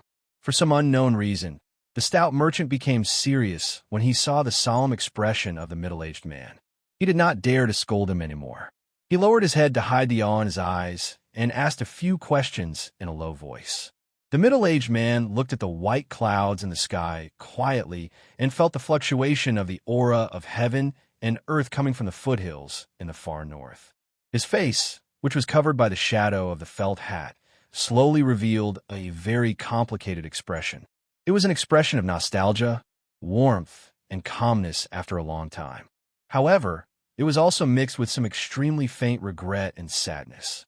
Then the middle-aged man said very succinctly, "The door is open." Ning Ke carried Imo Shanshan's weak body on his back and stepped on the stones on the ground with difficulty. When he reached the center of the lake, he saw a very large stone door. The stone door was so huge that it looked like a small mountain when looked up from below. Even the most magnificent city in the world, Chang, did not have such a magnificent and huge stone door. Because of its huge size, this was the front gate of the Devil's Doctrine. Ning Ke did not think that he would find the front gate of the Devil's Doctrine so easily. For a moment, he could not believe his eyes. He could not understand how such a magnificent and huge stone door was hidden in the Daming Lake and why he did not see it when he walked in the Great Blockage Formation. He subconsciously looked back at the way he came. When he walked in the rugged stones and the fierce formation, he could not see the stone door at all. However, when he walked out, the stone door appeared in front of him, as if the stone door was only willing to be seen by the person it chose. Opening the front gate of the Devil's Doctrine was even easier than finding the front gate. He did not need to recite any incantation, nor did he need any amazing and terrible mechanism. When Ning Ke's right hand gently touched the rough and solemn surface of the stone door, there was a soft sound. Countless years of accumulated dust splashed out from the cracks of the stone door, and then the stone door slowly opened. Ning Ke looked up at the snow-capped peak, which was even more towering and majestic than before. Then his eyes met Imo Shanshan's shocked and weak eyes, and he stepped in. Majesty, solemnity, grandeur, holiness. This kind of special feeling was often built on a huge scale. For example, Chang'an City, which the goshawk did not dare to fly over, and the Divine Hall on the Peach Mountain overlooking the common people. When these buildings and the small human body formed a strong contrast, this kind of feeling would be produced. When they walked into the huge stone door and climbed up tens of thousands of long stone steps, they came to the main hall of the front gate of the Devil's Doctrine. These feelings instantly occupied the minds of Ning K and Mo Shanshan, because the front gate of the Devil's Doctrine they saw was more magnificent and huge than any building they'd seen before. The front gate of the Devil's Doctrine was in the mountain, or more precisely, in a majestic snow-capped peak by the Daming Lake. The Devil's Doctrine was in a huge space formed after the belly of a towering snow-capped peak was completely hollowed out. This space was so big that it was completely unimaginable. No one knew how deep it was, and no one knew how high it was. It was even so big that it gave people the illusion that this was a place that could only appear in dreams, a world that only Hao-Ian had the power to open up. No one knew where the clear light came from, but there were countless thick and huge stone beams lying across the space. These stone beams had clear and orderly marks made by knives and axes. They were extremely thick, and the surface was enough for 4 horse carriages to run side by side. The two looked at the wide and straight stone beam in front of them and felt that they could not see the end of the stone beam at all. However, the thick stone beams in the distance were like extremely thin spider silk in the huge space. The thick stone beams gathered in the middle like a spider web, and finally converged into a stone platform in the middle of the distant rocky peak. A palace could be seen on the platform from afar. The palace should be huge, but looking at it from the cliff, it looked like a hollow microsculpture carved by a skilled craftsman on a grain of rice. As for Ning K and Mo Shanshan, who were far away from the palace, they seemed to not exist in this huge space, like a grain of sand between the rock walls. The two looked at each other and saw the shock in each other's eyes. In the face of such an incredible and magnificent existence, no one would be able to suppress a sense of awe. They would want to kneel down and worship it, and even cry because of their own insignificance. Because in front of such a magnificent world, human beings could only be ants. However, what really shocked Ning K was that this huge space that only Hao-Ian had the power to open up was actually opened up by those ant-like human beings 1,000 years ago. After thinking about the chapter name for more than 10 minutes, I really can't think of a better one. Because I care a little, I always want to come up with a good one. It's really a headache. To be continued. If you like this work, please come to Chidian.com to vote for me. Your support is my biggest motivation. Chapter 267. After a long time, Ning K gradually woke up from the shock, but his emotions were still complicated. It was also the legendary unknown place. The back mountain of the academy only gave people a sense of closeness and warmth, but it did not give people a spiritual impact like this place. He thought that this was probably the difference that Mo Shanshan had mentioned that day. The back mountain of the academy could connect the saints and the secular world, while the front gate of the Devil's Doctrine was indifferent to the secular world. The front gate of the Devil's Doctrine had long been abandoned after being buried by the wind and snow in Tianqi Mountain for decades. It looked desolate, and the more spacious and majestic it was, the more desolate it felt. Ning K thought of the scene when the Devil's Doctrine was still strong, and countless believers knelt on the huge stone beam to worship. He could not help but sigh. It was hard to imagine that the desolate man 1,000 years ago could dig such a huge space in the middle of the snow-capped peak. Ning K thought that it was the Tang Empire that drove the desolate man out of the wilderness into the cold region of the far north. He could not help but sigh and feel a strong sense of pride. Then, through the magnificent and almost nature-defying architectural space in front of him, he thought of more things. The Devil's Doctrine was not tolerated in the world because the cultivators of the Devil's Doctrine forcibly absorbed the heaven and earth into their bodies, which blasphemed Hao-Ian. The great divine priest of light, who founded the Devil's Doctrine, let the desolate man dig such a space in the Tianqi Mountain that was almost like a miracle. Perhaps he wanted to prove that humans could also have the same ability as Hao-Ian through this place. In the world where Hao-Ian shone, it was extremely arrogant to use this silent way to express disrespect to Hao-Ian. No wonder the Enlightenment doctrine was called the devil. After standing at the edge of the rock wall and watching silently for a long time, Ning K helped Mo Shanshan up the stone beam. The thick stone beam connected the space in the middle of the snow-capped peak and finally converged in the distant sky. The stone beam was so wide and thick that it could accommodate 4-horse carriages side by side. Looking at the impact marks and gravel, it could be confirmed that the rocks that fell from the top of the cave for thousands of years could not break the stone beam. It was even more impossible for the two of them to walk on it. However, the stone beam was suspended high in the air, but there was no shelter around it. The mountain wind whistled and the echoes slowly reverberated, giving people an extremely terrifying feeling.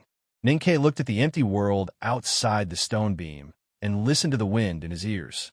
He felt that his legs were a little stiff. He thought that if he was blown out of the stone beam by the mountain wind, he might have to fly in the air for a long time before falling into the deep and dark underground. The stone beam, leading to the center of the huge space, was very long. The two of them walked for a long time, but they had only covered less than 1/3 of the distance. The palace on the distant suspended stone platform was still as small as a miniature landscape. However, the feeling of insignificance and fear in the magnificent space gradually faded as they walked. Ninkei and Mo Shanshan walked much faster than at the beginning. He could even spare some attention to look at the scenery around the stone beam, even though the stone beam was completely dark and empty. There was no scenery at all. Then he noticed that deep lines suddenly appeared under his feet.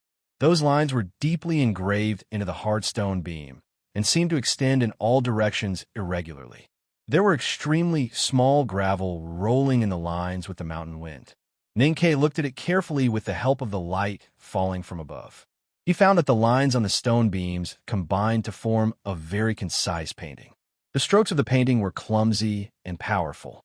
It should have been engraved by metal weapons inside the axes and knives. It looked like some kind of ancient rock painting. The rock paintings on the stone beam gradually appeared in front of them as they walked. These rock paintings were very large, and there were many of them. The first rock painting was a painting of a monstrous flood. A man with a blurred face, wearing clothes that looked like a grass skirt around his waist, and holding a pick in his hand, stood on the cliff by the flood and roared angrily at the rainy sky. The second rock painting was a painting of wildfire in the mountains. Several women with blurred faces, wearing coarse short skirts, and holding a basin of water in their hands, stood in the bamboo forest by the wildfire and cried bitterly at the burning wheat fields. The third rock painting was a painting of heavy snow that covered the sky. Dozens of farmers with blurred faces, wrapped in thick animal skins, and holding all kinds of tools in their hands, ignored the falling snowflakes and silently and attentively repaired the houses. The fourth rock painting was a painting of the quaking earth. Thousands of black spots without faces stood in the scarred fields, as if they were burying the dead and saving the living. They did not roar or cry, but continued with their lives. Every rock painting depicted the anger of Hao Yen when he descended to the human world. It depicted the pain and struggle of human beings. No matter how blurred the faces of the people in the rock paintings were, they clearly showed the identity of human beings. The rock paintings on the stone beam were still spreading forward.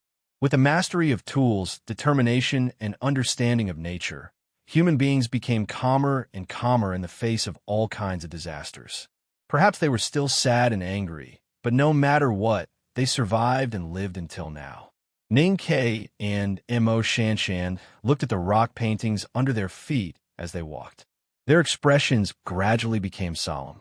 Although they could not fully understand or be sure of the real intention of the people of the Devil's Doctrine to carve these rock paintings on the stone beam, as a member of human beings, they would always have some vague feelings. At the very front of the stone beam, the last rock painting was very simple, with fewer lines than all the previous rock paintings. At the bottom were 3 straight lines mixed with countless small stone holes, probably representing human beings who had already multiplied and occupied the whole world. Those small stone holes seemed to be the hands of human beings who had raised high in celebration. Above the 3 straight lines, the deep stone lines formed a circle and a semicircle. Mo Shanshan frowned slightly and looked at the simple and incomprehensible patterns under her feet.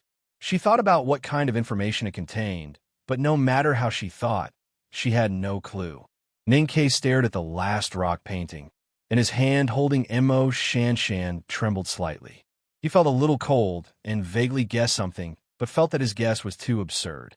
Unfortunately, at this time in the abandoned front gate of the Devil's Doctrine, there was no time for him to think carefully about these questions of fauvism, symbolism, and Dali. Even if he wanted to think about it, the scene he saw after leaving the stone beam and stepping on the stone platform suspended in the middle of the snow-capped space did not allow him to think about it. Countless stone beams converged at this place, forming a natural stone platform. The stone platform floated tens of meters high in the air. The mountain wind whistled in from outside the platform, blowing the dust off the palaces and making them fall to the ground. There were countless piles of white bones outside the palace, and the floating dust fell through the gaps between the bones and did not fly up again. This process had been repeated countless times over the decades, so a layer of dust about a palm thick had accumulated under the eerie white bones, making people feel that these bones were lying in the river mud. Walking down the stone beam, Ninkei first saw the eaves of the Devil's Doctrine, and then the white bones and the dust outside the Devil's Doctrine, and then he could no longer move his eyes away. When the Devil's Sect was destroyed, it was unknown what kind of tragic battle it had experienced. There were so many dead people in the periphery. As time passed, these corpses had already turned into white bones. Only the sharp cuts on them and the scattered bones in the surroundings could prove some of the cruelty in the past. Ninkei helped Imo Shanshan pass through the pile of white bones and came to the stone steps near the main hall and found several complete corpses. The white bones inside the armor were protected by heavy armor, so they did not fall. Some of the skeletons still held their weapons tightly in their hands, and they did not let go for decades after they died. He had seen too many dead people in his life and had seen crueler scenes, so he could still maintain his calm and even squatted down to carefully study these complete corpses. However, Imo Shanshan had never seen such a horrible and cruel scene. Her beautiful face looked a little pale, and she clenched her hands tightly, unable to say a word. The weapons held in the hands of the dead were obviously extraordinary, and even after decades, they were still cold. Ninkei noticed that there was a strong aura of talisman on the armor these people were wearing, and he was shocked. He thought that these people must have been the most powerful powerhouses in the Devil's Doctrine in the past. He stretched out his fingers and gently brushed off the dust on the armor, trying to see the talisman clearly. However, he did not expect that when his fingertips touched the surface of the armor, there was a crisp crack, and the seemingly indestructible armor instantly cracked. The crisp sound rang out continuously, and the armor on the former powerhouses of the Devil's Doctrine in front of the stone steps all cracked, and the strong aura of talisman on it dissipated in the air and could no longer be felt. The broken parts of the armor were smooth and shiny, and it was obvious that it had been directly cut by a sharp weapon like a sword. Who could use a sword to cut such a strong armor so easily? Moreover, the sword style had not been released, and it had been condensed in the armor for decades, and only suddenly burst out when Ninkei touched it with his fingers today. Ninkei had his own answer in his heart, and he remained silent. Imo Shanshan had been shocked earlier, and seeing his silence, she could see that he was somewhat calm. She could not help but feel a little ashamed, and also some other feelings. The two walked up the stone steps and pushed open the door of the hall. They went straight to the point and saw a stone tablet that was as large as a mountain. This stone tablet seemed to be polished from a whole piece of rock, and its surface was extremely smooth. The wordless tablet? Imo Shanshan was the first to notice the stone tablet and thought of the legend she had heard and said in surprise. Ninkei was vigilantly paying attention to the movements around him and subconsciously asked, "What is the wordless tablet?" Imo Shanshan said in a daze, "The great divine priest of light who betrayed Hao Yin and founded the Devil's Doctrine once said that only time can hear those who know me and those who sin against me. So when he died, he asked that there be no words left on the tablet and let the world judge it. So the great divine priest of light is buried under this tablet?" Ninkei looked up in shock, and then his expression became even more shocked, because there were words on the wordless tablet, a line of arrogant words. "Ku Haoran of the Academy destroyed the Devil's Doctrine here. Please vote for me." To be continued. If you like this work, please come to Chidian. Come to vote for me. Your support is my greatest motivation. Chapter 268. The words on the steel were deeply etched into the stone, with the sharpness left by the tip of a sword. Ninkei looked at the row of words on the steel and slowly raised his eyebrows. He did not express any emotion and just looked at it silently for a long time. Then he left without saying a word, avoiding the scattered white bones at his feet to look at the side. He walked around the wordless steel a few times and finally went back to the front of the steel. He looked up at the steel again and raised his eyebrows as if they were about to fly up. He pointed at the words on the steel and said with a smile, "My youngest uncle wrote it."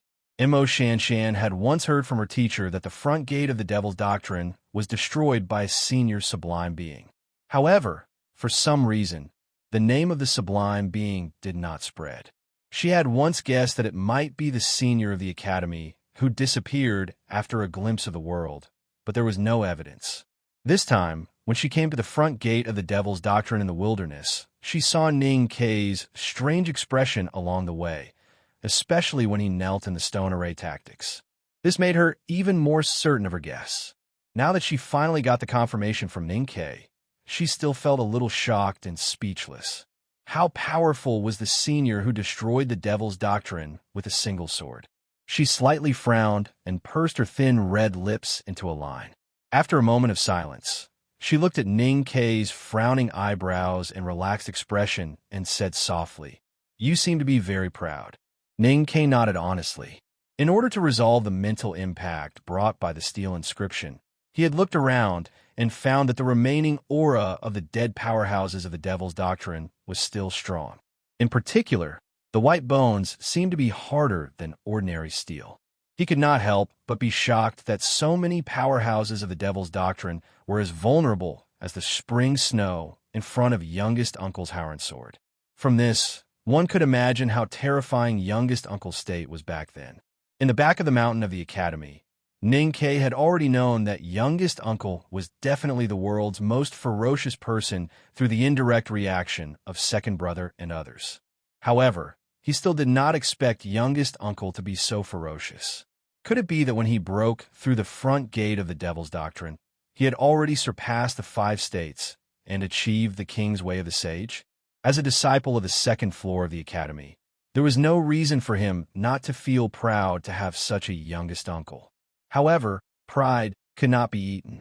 Ning Kei and Mo Shanshan had come to the front gate of the Devil's Doctrine through untold hardships for the Ming, hand scroll of the tomes of arcane, and the aura left by youngest uncle. After standing in front of the stone tablet and silently observing and thinking for a while, they continued to walk into the hall. He felt that youngest uncle's aura was in the hall behind the stone tablet. The main hall of the Devil's Doctrine was still grand and majestic. The seemingly simple structure of the stone beams was painted with complicated oil paintings, which naturally gave it a sense of sacredness. There were hundreds of stone statues on both sides of the wide passageway. They were carved with strange gods and devils that were rarely seen in the countries of the Central Plains. The passageway gradually became deeper and deeper, but it was still dry without a trace of moisture. Fortunately, when the desolate man built this place, the design of ventilation and daylighting was particularly exquisite. Ning Kei and Zhou Badong could still see things with their eyes after walking hundreds of steps inside.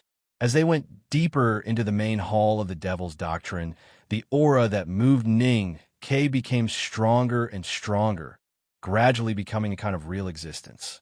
He looked ahead silently, not knowing what he would see later. Whether it was the Ming hand scroll of the tomes of arcane or the secret of the Devil's Doctrine, no matter which one it was, he only hoped that he would not see what he did not want to see. There were also more and more corpses in the passageway. At the turn, the bones even piled up and formed a small hill. Ning Kei supported Mo Shanshan as they walked. Looking at the increasingly deep sword marks on the wall, he could not help but feel his heart palpitate as he imagined the bloody battle that had happened here in the past. At the end of the passageway of the main hall of the Devil's Doctrine was a very ordinary room.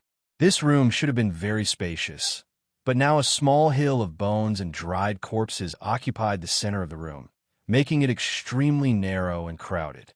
How many people died back then? Shan looked at the pile of bones and corpses in front of her and subconsciously sighed softly. Her little hands were a little cold, and her voice was also a little shaky. As the core disciple of the Divine Hall's master of calligrapher, she had never liked or sympathized with the devil's doctrine. However, today, even she could not bear to think about the despair of the devil's doctrine back then. Ninkei looked at the small hill of bones and said, after a moment of silence, "I also do not know why youngest uncle wanted to destroy the devil's doctrine back then, but I think he must have his own reasons and reasons." At this moment, a voice suddenly sounded from the depths of the pile of bones. Many times in the world, there are many things that actually do not need a reason or a reason. Because those reasons and reasons, if you look at it from another perspective, are often delusional. Now, there are countless explanations as to why he did what he did back then, but the truth is that he came that year and did what he did. This room originally only had the silent pile of bones and the silent sword marks on the stone walls.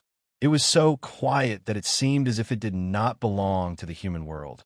Therefore, the voice that suddenly sounded was very faint but very clear. This voice was very soft and very weak, with a sense of neutrality and peace. However, in the ears of Ning Kei and Shan, not only was it very clear, but it was more like a thunder, which had nothing to do with the quiet environment. The verdant valley had disappeared from the depths of the vast Tianqi Mountains for decades. The Daming Lake had disappeared for decades. The front gate of the Devil's Doctrine had also been isolated from the world for decades. According to the knowledge and speculation of the world, this place had long become a ruin, and it was impossible for there to be any life. This was also what the two saw. There were only white bones and sword marks in the past. Who would have thought that there was actually someone alive here? Ninkei was shocked speechless. He pulled Shan behind him as fast as he could, and then he pulled his bow and arrow, aiming at the pile of bones with his most powerful weapon. Looking carefully, he found that there was a person in the pile of bones. The person was very old, so old that his hair and teeth were all gone. Only 2 strands of extremely long white eyebrows were fluttering on his face, almost reaching his shriveled chest. The person was wearing an extremely old monk's robe, which had long been tattered, hanging in front of his body like his eyebrows. The person was very thin, so thin that his chest and abdomen were sunken, and his limbs were as thin as firewood. There was no muscle or fat on his body, and his craggy bones were wrapped in a thin layer of skin. In particular, his deep eye sockets looked like 2 terrifying black holes. However, the gaze from the eye sockets was so compassionate and warm. Except for the thin and tight skin that had lost its elasticity and luster, the old monk was no different from the bones around him. Therefore, it was very difficult to find him sitting in the pile of bones. There were 2 very thin iron chains that pierced through the old monk's broken drum-like abdomen, and the other end was nailed to the hard wall behind him. The blood from decades ago had already turned black, smeared on the threads of the monk's robe. This scene was very strange, and the old monk in the scene was very terrifying. Ning Kei's fingers trembled slightly, and he almost let go of the bowstring and shot an arrow. Shan covered her mouth tightly and almost screamed out loud, if not for the compassionate and warm gaze of the skinny and terrifying old monk. "Who are you?" Ning Kei pulled the bowstring tightly and aimed at the old monk in the pile of bones as he asked nervously. This was the front gate of the Devil's Doctrine, which had been isolated from the world for decades. It was really hard to understand the sudden appearance of such an old monk. This old monk was so skinny, and yet he was still alive. This was beyond the scope of ordinary people's thinking, and anything that was beyond common sense and incomprehensible usually contained great danger. "Who am I?" The old monk slowly raised his head, and the iron chains that pierced through his abdomen clanked. Perhaps it was because of the pain in his body. A trace of pain appeared on his skinny face. The gaze in his deep eyes was still warm, but with a sense of loss and reminiscence. After a long time, a trace of understanding suddenly appeared in the old monk's eyes.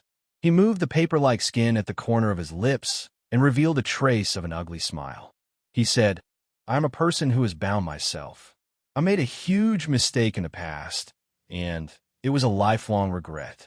So I used iron chains to bind myself here, and swore to use the rest of my life to release these dead souls from purgatory. I hope to atone for my sins. The iron chains pierced through his body, and the slightest movement of the old monk would cause him to reveal traces of pain. But his weak voice and gaze were still so calm and compassionate, like a spring breeze. Ninkei looked at the old monk, who was as skinny as a ghost, and asked blankly, "Atone for what sins?" The iron chains clanked again. The skinny old monk smiled at the white skeletal corpses around him. He stretched out his finger with difficulty and slowly stroked the edge of a white leg bone in front of him. He said, "To atone for the sins of murder." "The sins of murder?" The old monk looked at him and said calmly, "I entered Buddhism at the age of 20 and then became a Buddha. I thought that I was compassionate and would release all living beings from purgatory with the light of Buddha. Who would have thought that there would be a ground full of white bones because of me? This is my sin of murder." Ninkei understood the words, but he did not understand them. The front gate of the Devil's Doctrine was full of white bones. Legend had it that they were the souls of youngest Uncle's sword. Looking at the sword marks and the row of words on the wordless steel, the truth should not be far from the legend. Why did this skinny old monk say that this was his sin of murder? "You know my youngest uncle?" he asked. The old monk looked at the two of them like an elder looking at his juniors. He asked gently, "If Crazy Ku is your youngest uncle, then you are the disciple of the headmaster of the academy. Then who is this little girl?" Ning Kei and Mo Shanshan felt the kindness and trust of the other party, and even felt a touch of warmth for being pampered. They subconsciously revealed their identities. The old monk sighed softly and said, "I thought that I would spend the rest of my life in the long atonement day and would never see anyone again. I never thought that I would meet an old friend again. So, the front gate of the Devil's Doctrine is open?" Then he looked at Ning Kei and said in confusion, "You are this generation's world wayfarer of the academy? It seems that you have just entered the see-through state 10 days ago. How can your state be so low? Is the academy getting worse with each generation?" Then, the old monk looked at Mo Shanshan and said with a sigh, "Sitting on the Bone Mountain, I don't hear the morning drum and evening bell, and I don't know how many years have passed. I feel that I have only slept for a while, and now I have a successor." Ninkei knew that he was the worst world wayfarer in the history of the academy, and he was embarrassed to be pointed out by the old monk. But he thought that this old monk had been sitting at the front gate of the Devil's Doctrine for decades, called youngest Uncle Crazy Ku, and called the sage of calligrapher Young King. He must be a secluded, sublime being. But who was this skinny old monk? To be continued. If you like this work, please come to Chidian. Come to vote for me. Your support is my greatest motivation. Chapter 269. I strongly recommend the Fox God's new book, Fate and QO. The book was published a week ago, but I was sick and in a daze, so I forgot about it. I was wrong. The book number is 2226513. Speaking of which, Aunt Fox, no, the Fox God is dodgy, my sister. This book is really well written. Please support it. Older people were always worthy of respect. This old monk had sat on a mountain of bones and said that he was atoning for his sins for decades, so he was not an old man like Cuny Matty. Ning Kei put his bow behind him, but did not step forward. He looked at the skinny old monk from 100 feet away and said respectfully, "I am indeed a student of the academy. The front gate of the Devil's Doctrine opens in response to the heavens. But why do you say that all the bones on the ground are your sins?" The old monk gave a dry and weak laugh and said, "This is naturally a rather complicated story. Every time there was an adventure in the valley, one would hear a long and wonderful story when they met a strange person. Perhaps it was because he was expecting it." Ning Kei's reaction was very calm. He said softly, "Please enlighten me, senior." The old monk was silent for a moment and said leisurely, "When Madman Ku began to travel the world on behalf of the academy, he wore an ordinary cyan steel sword on his waist, and no one dared to go against him. At that time, the Devil's Doctrine was still strong, arrogant, and bloodthirsty. Many innocent people were killed by the Devil's Doctrine, so naturally there was a storm when the two met. That storm was extremely bloody. The powerhouses of the Devil's Doctrine who ran amok in the Central Plains were all killed by Madman Ku's sword. The West Hill Divine Palace and the righteous also took this opportunity to eradicate the Devil's Doctrine. Madman Ku stood on the peak of the storm, pointing at the sky and the earth with no respect in his eyes. Naturally, the old fogies of the West Hill Divine Palace did not like him. The Devil's Doctrine was forced into a corner by that storm, so they came up with a plan. They wanted to use the estrangement between the Academy and the Divine Hall to set up a war between them. One year, during the Yulan Hungry Ghost Festival in the Lang Temple, cultivators from all the countries in the Central Plains gathered there. There were also dances, and the Devil's Doctrine massacred the front yard of the Lang Temple. They blamed the disaster on the judicial department of the Divine Hall. That was the beginning of the story. The old monk was as skinny as a ghost. When he slowly talked about the bloody events of that year, his tone and expression were as gentle as the spring breeze. In just a few words, he omitted the cruel scenes of the past. Ning Ke helped Emo Shan Shan to sit against the wall. He looked at the old monk of the White Bone Mountain and thought about the old story that he had told. After a moment of silence, he said, "Framing has always been classified as crude and clumsy." The old monk moved the corners of his drooping lips and smiled with difficulty. He looked at Ning Ke with a warm gaze and said with emotion, "The Devil's Doctrine in the outside world has probably been destroyed. Even if there are remnants, they're probably like rats crossing the street. So a child like you probably doesn't know what the Devil's Doctrine looked like in the past and what kind of terrifying power it possessed."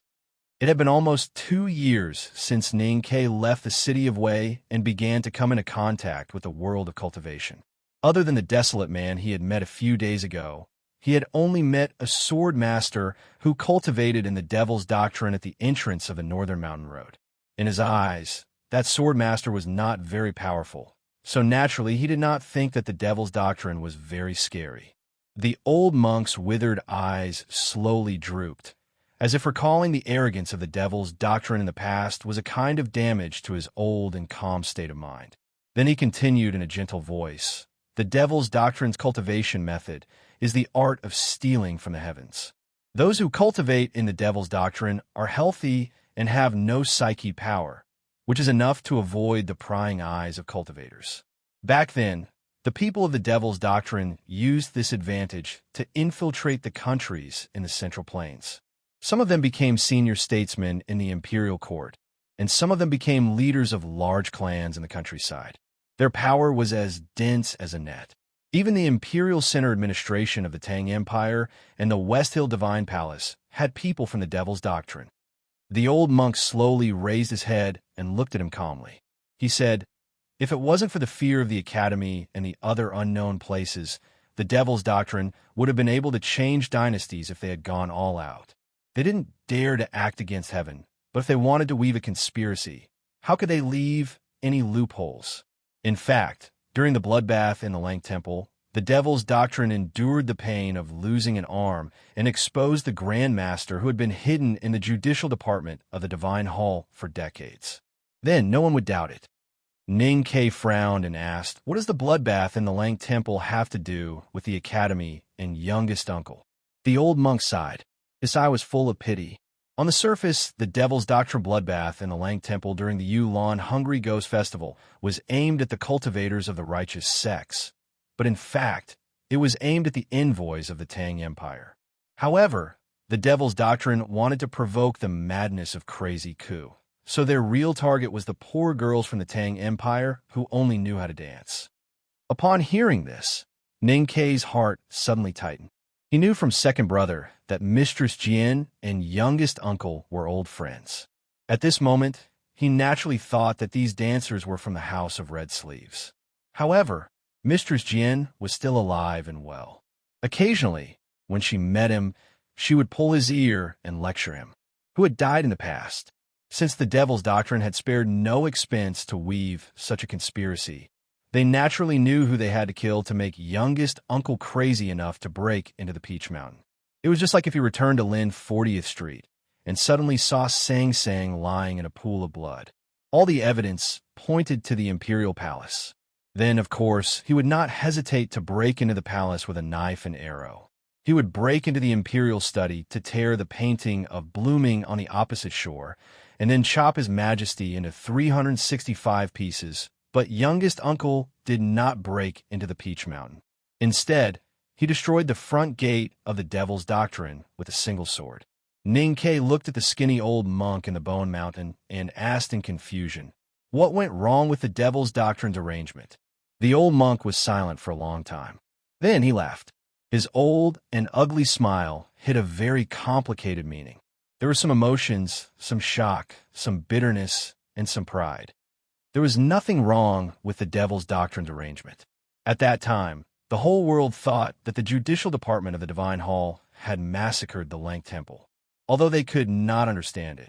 When the Lang Temple elder who lived in seclusion behind the Wan Mountain was forced to come out and said that the murderers were all from the West Hill, no one doubted it anymore. The old monk looked at him quietly and said, but Kuhauren did not believe it. Ning-Ke was puzzled and asked, why didn't youngest uncle believe it? The old monk said, Crazy Ku is not so easy to fool. Ning-Ke was startled and shook his head. He said, this reason is equivalent to no reason at all. The old monk sighed and said, back then I once asked him the same question. Ning-Ke listened carefully. The old monk smiled and said, at that time in this room, he said, how can I be so easy to fool? There was a moment of silence. And then Ning-Ke asked, he thought that every story should have a beginning and an end. The old monk was slightly surprised and asked, the story after that, does the world still not know? Ning-Ke said, the storyteller is different, so the content of the story will also change. This story has a very simple ending. The old monk's voice became even weaker. He said, the Devil's Doctrine's methods could not fool Crazy Ku, so he naturally went to the front gate of the Devil's Doctrine. At that time, the Devil's Doctrine Grandmaster thought highly of himself. There were many powerhouses in the Devil's Doctrine, but he was not too afraid. He thought that if you came, he would kill you. Crazy Ku naturally did not want to be killed by them, so he killed them all. He did not want to be killed by them, so he killed them all. It was a very simple narration, a very simple story, but it was a shocking past that had been buried in the dust of history. The simpler it was, the more shocking it was. After a few decades, only this old monk who was as skinny as a ghost and the countless skeletons that filled the main hall of the Devil's Doctrine could prove what had happened here in the past. Ning-Ke looked at the old monk's sunken eyes and said, then why do you want to atone for your sins? What does this have to do with you? The old monk raised his thin arms. The monk's robe on his arms was ragged, and his fingers slightly spread to form a madra. The joints under the skin of his 10 fingers could be seen horribly, like a pair of skeletal hands reaching out from the underworld. However, the madra formed by the skeletal hands faintly released a warm aura that calmed one's heart. It was as compassionate as 2 white lotuses that had descended from Haotian.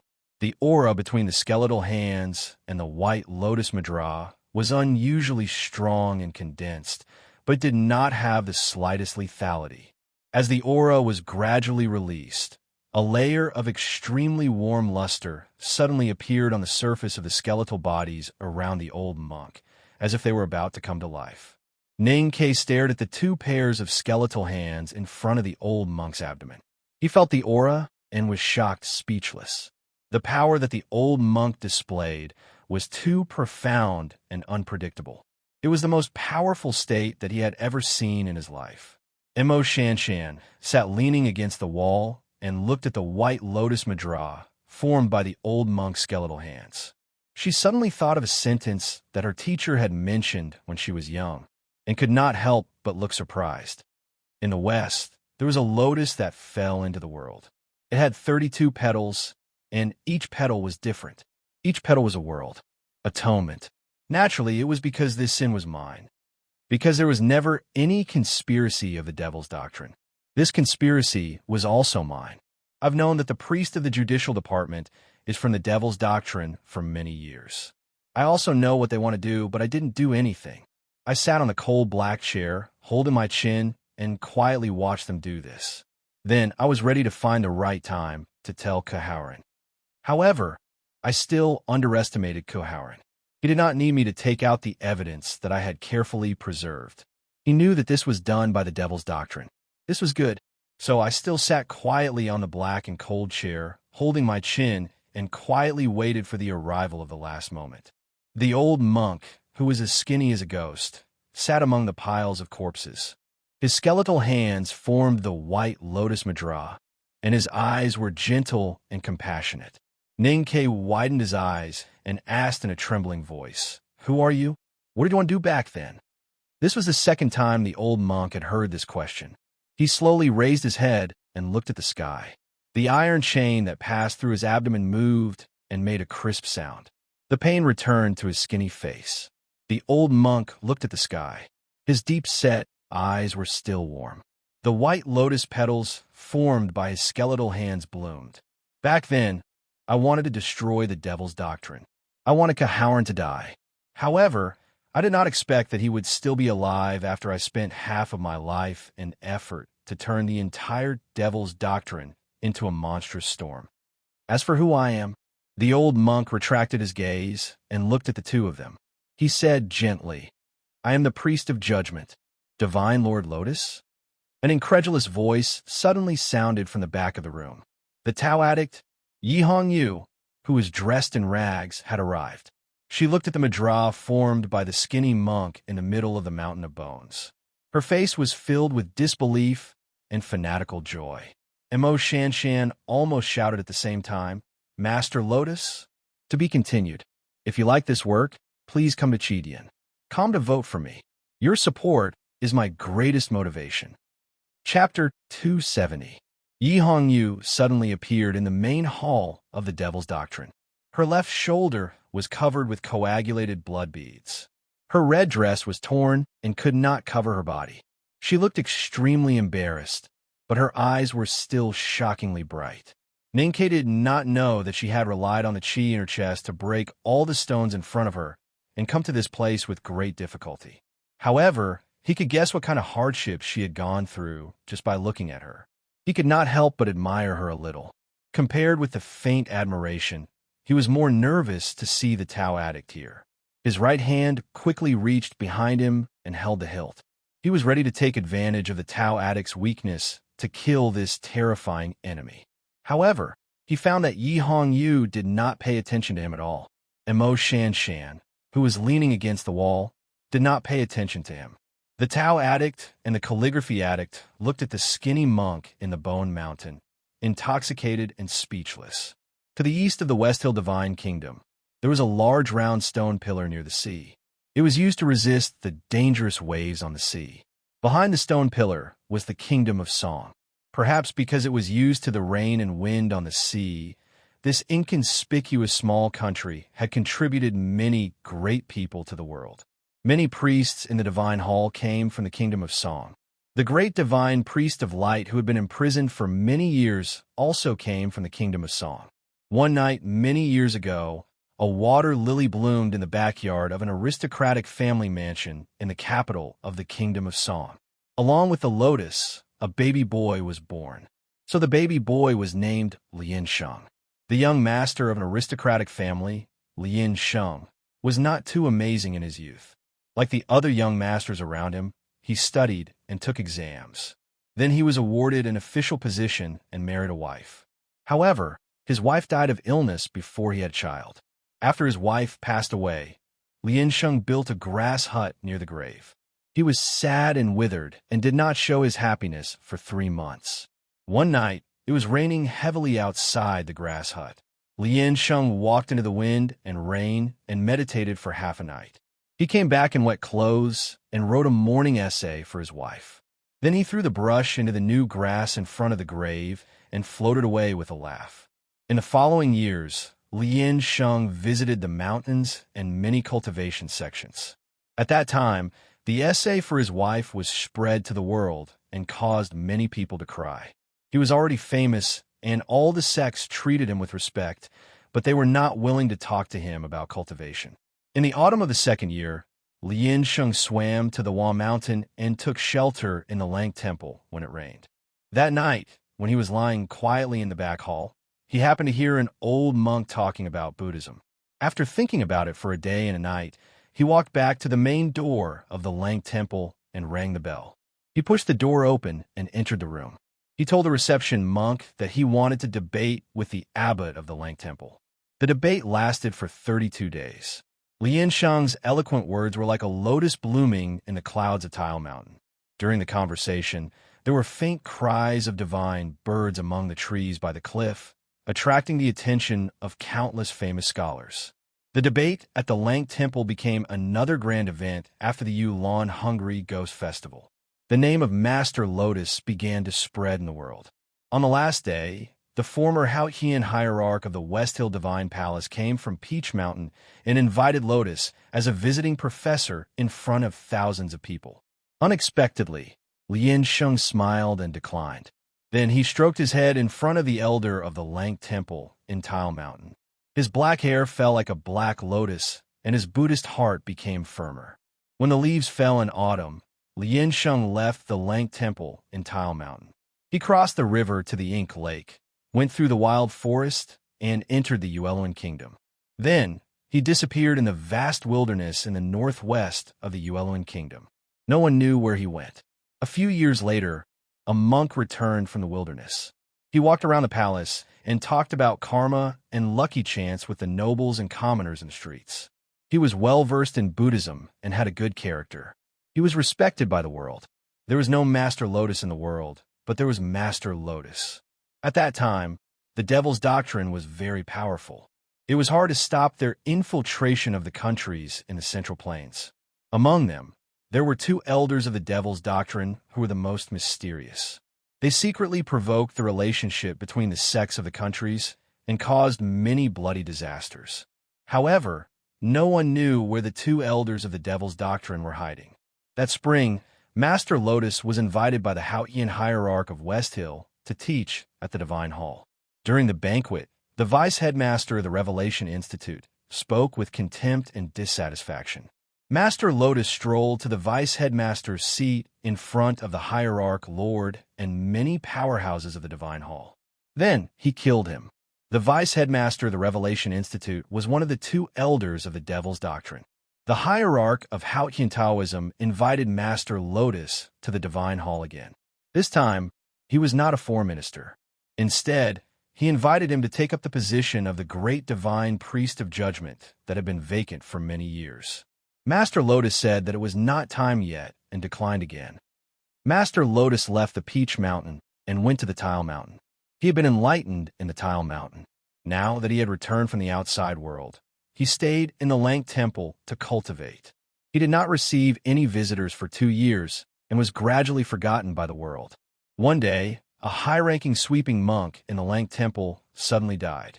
The entire temple was shocked. Master Lotus walked out of the room and admitted that he had killed the sweeping monk. The sweeping monk was another elder of the devil's doctrine hidden in the Central Plains. Master Lotus lived in seclusion in the Tile Mountain for 2 years in order to investigate this matter. At that point, the two most mysterious elders of the devil's doctrine hidden in the Central Plains, Wind and Cloud, were both dead. Many of the devil's doctrine's evil and bloody plans were exposed. Master Lotus' name was known throughout the world. The White Tower Temple of the Yueluan Kingdom and the Lang Temple of the Tile Mountain remembered his kindness and honored him as the protector of the front gate of the Buddhism sect. The West Hill Divine Palace rewarded him and invited him to read the 6 tomes of Arcane. Then, he was conferred the title of the Great Divine Priest of Judgment. Master Lotus became the first disciple of the Buddhism sect in history to become the Great Divine Priest of the West Hill Divine Palace. A few years later, the Grand Master of the Judicial Department of the Divine Hall was involved in the murder at the Lang Temple. Master Lotus was saddened by the death of his old friend and was willing to take responsibility. He refused to stay on the Peach Mountain and refused to be the Great Divine Priest. He left and went into seclusion. From then on, there was no Master Lotus in the world of cultivation. However, Master Lotus' name was still being passed down in this world until now. In the memories of the current world, Master Lotus was always shrouded in a layer of benevolence and mysteriousness. The benevolence was because of his actions, and the mysteriousness was because his dazzling life was too legendary. Master Lotus was good at writing and calligraphy. He studied the world and read old books quietly. There was no hindrance in his cultivation. He understood Tao in the Lang Temple and entered the knowing destiny state in a few years. His Dharma was profound, and his Hao-Ian Taoism cultivation method was equally profound. He was a great writer and calligrapher, a protector of the front gate of the Buddhism sect, and the great divine priest of judgment of the Divine Hall. Such a person who was willing to get close to all the beauty in the world, had the ability to understand all the laws in the world, and was brave enough to take on all the things in the world. He did it so perfectly. No one knew if he would appear again in the future. In many people's eyes, such a perfect person could not be acquired through cultivation. He could only be born with it.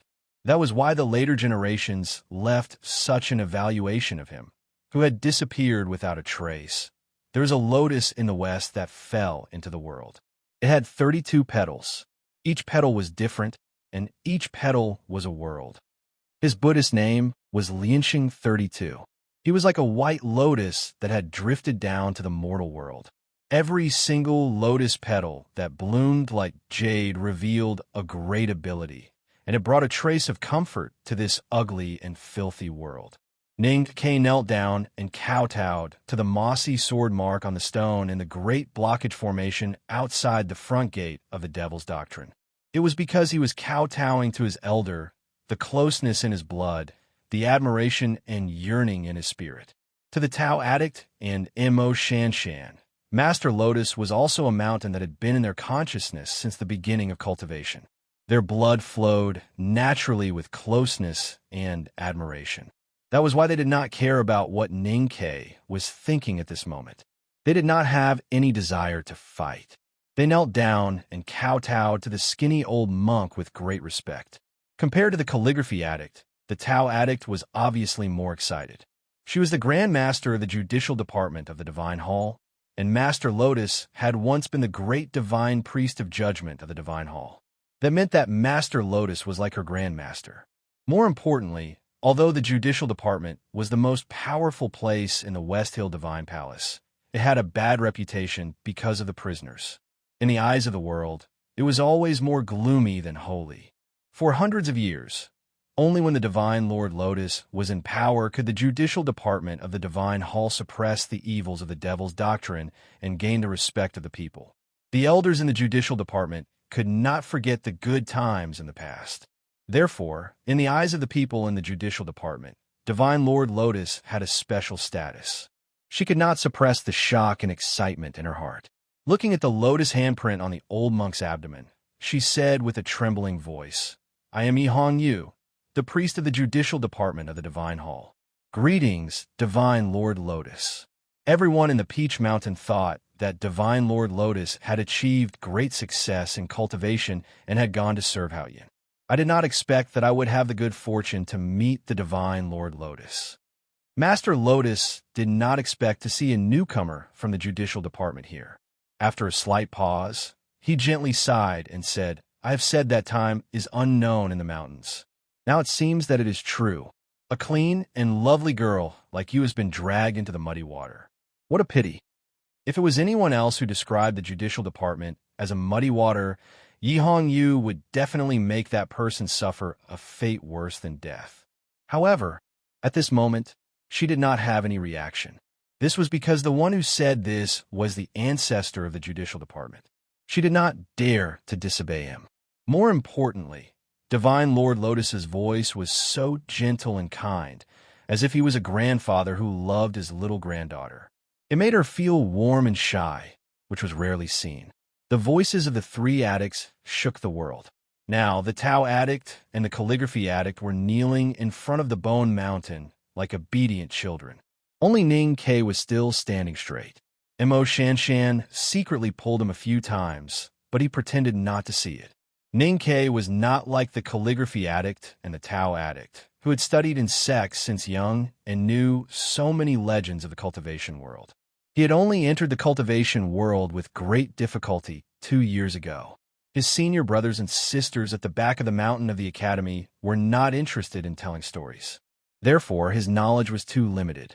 He had never even heard of the name Lotus 32. Therefore, He naturally could not kneel in reverence like Mo Shanshan and Yi Hong Yu. Hearing the 4 words, Divine Lord Lotus, he looked at the old monk sitting in the pile of bones and laughed. He said, "So you were once the great divine priest of judgment of the divine hall. No wonder you wanted to destroy the devil's doctrine." His smile gradually faded. He stared at the old monk's face and said, "But I still don't understand. Why did you spend half of your life to create such a plot to harm my youngest uncle? If it were me, I would not do this even if I had eaten too much." There is actually someone in this world who dared to use such a disrespectful tone to question the divine Lord Lotus. Yi Hong Yu, who was kneeling in front of the bone mountain, turned around and looked at Ning Ke coldly. Her eyebrows were slightly raised and as sharp as swords. "Recently, I can only write slowly like this. My face is full of sweat. However, on Monday, no matter what, I have to shout with all my might. Recommendation vote. Hurry up and vote." To be continued. If you like this work, you are welcome to come to Chidian. Come to vote for me. Your support is my biggest motivation. Chapter 271. The old monk looked at Ning Ke warmly and said with a smile, "You don't seem to have heard of me." Ning Ke was slightly stunned and said, "Everyone should have heard of you." The old monk squeezed out a self-deprecating smile with difficulty on his face that was as skinny as a ghost. He said, "It may sound a little ridiculous, but I think that only a few decades have passed. The people of the younger generation should still remember my name." Ning Ke did not know what to say. He looked at Yi Hong Yu's cold gaze and Mo Shanshan's helplessness. He thought to himself, could it be that Divine Lord Lotus was telling the truth? If you know my story, you should know that I comprehended Tao in Lang Temple and served the chief monk of Xiankong Temple in preaching. I passed by the Divine Hall twice, but did not enter.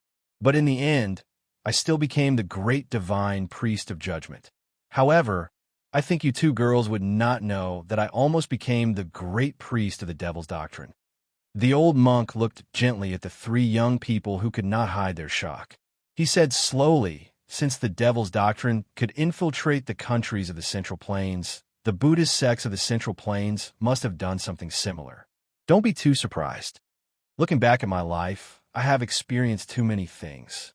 Sometimes when I think about it in the middle of the night, I find it exciting. But if I think about it carefully, the proudest thing in my life is to have a friend like Ku Howren. You ask me why I want a Howren to die? The old monk looked at Ning Ke with a compassionate but slightly bitter expression. Because he is my best friend. I know his earth-shattering abilities better than anyone else. When I was young, I accompanied him in the mountains for a few years.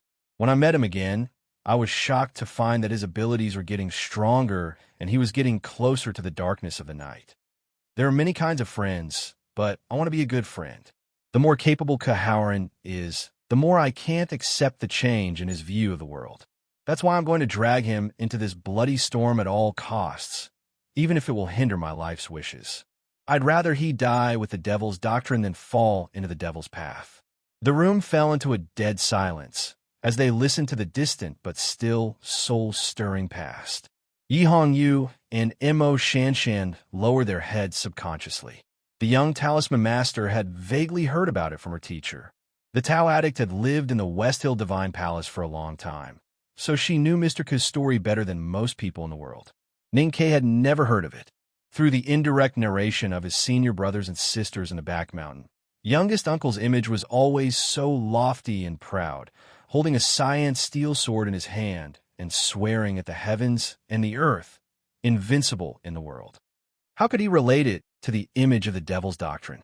He raised his eyebrows, looked at Master Lotus, and asked, "How did my youngest uncle join the devil?" The old monk sighed and said, "The devil comes from the heart. Anyone can become a devil."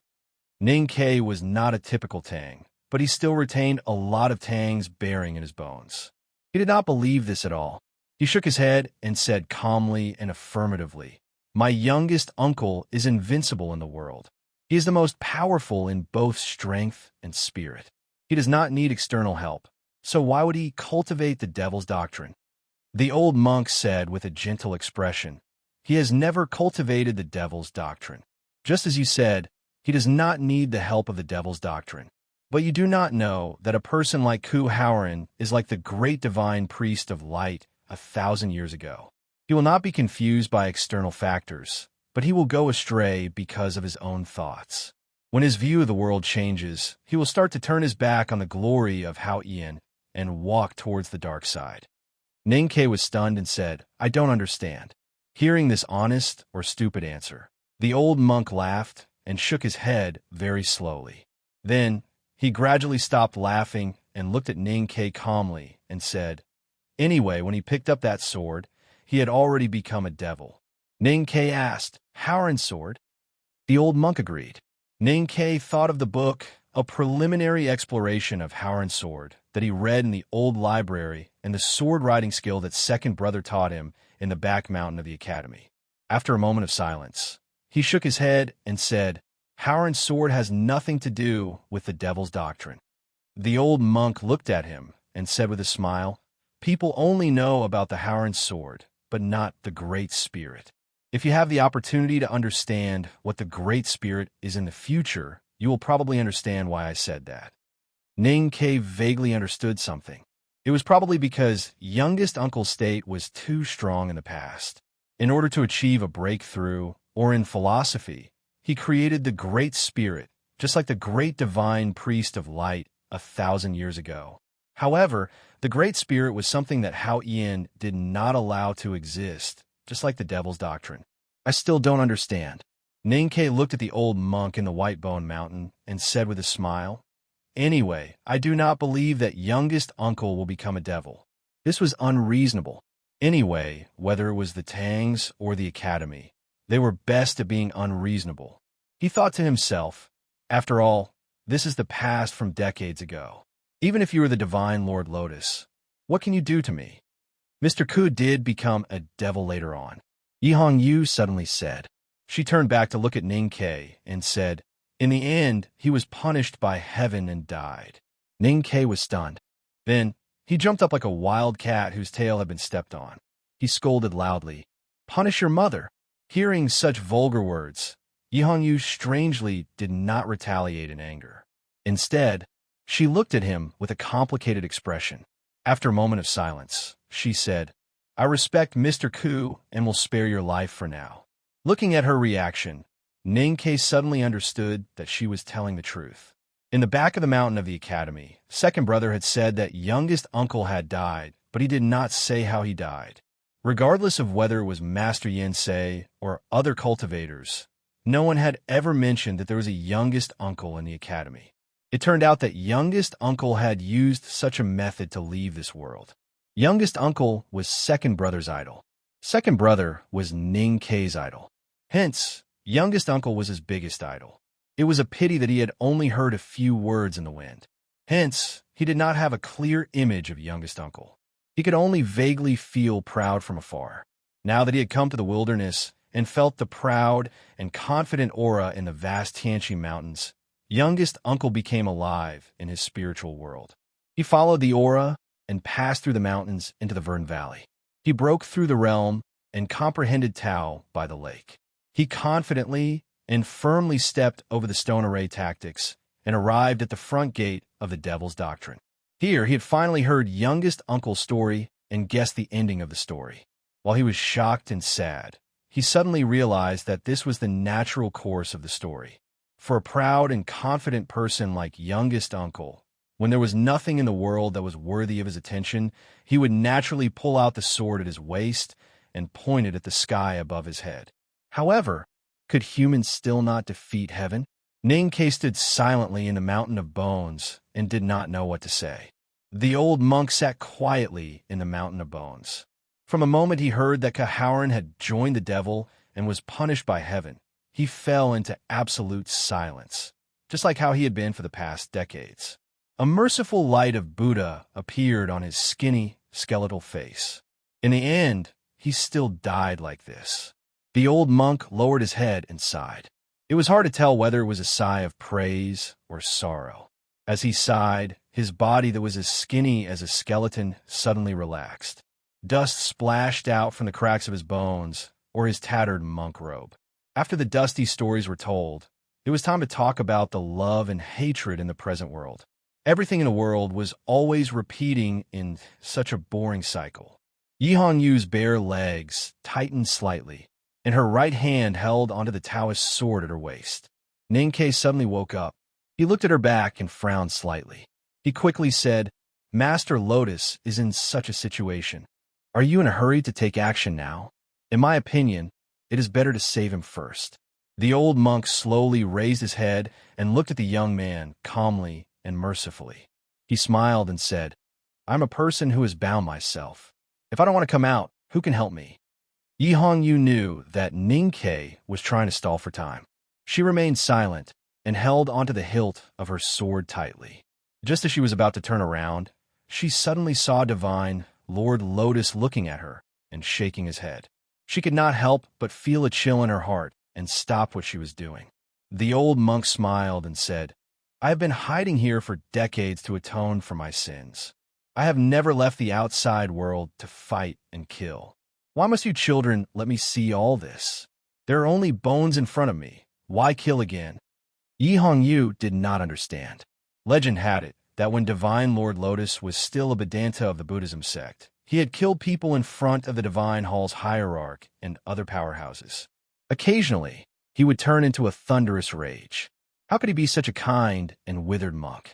However, looking at Divine Lord Lotus's deep eyes that were filled with kindness, warmth, and peace, even though she was mentally strong, she could not help but feel her body and mind relax.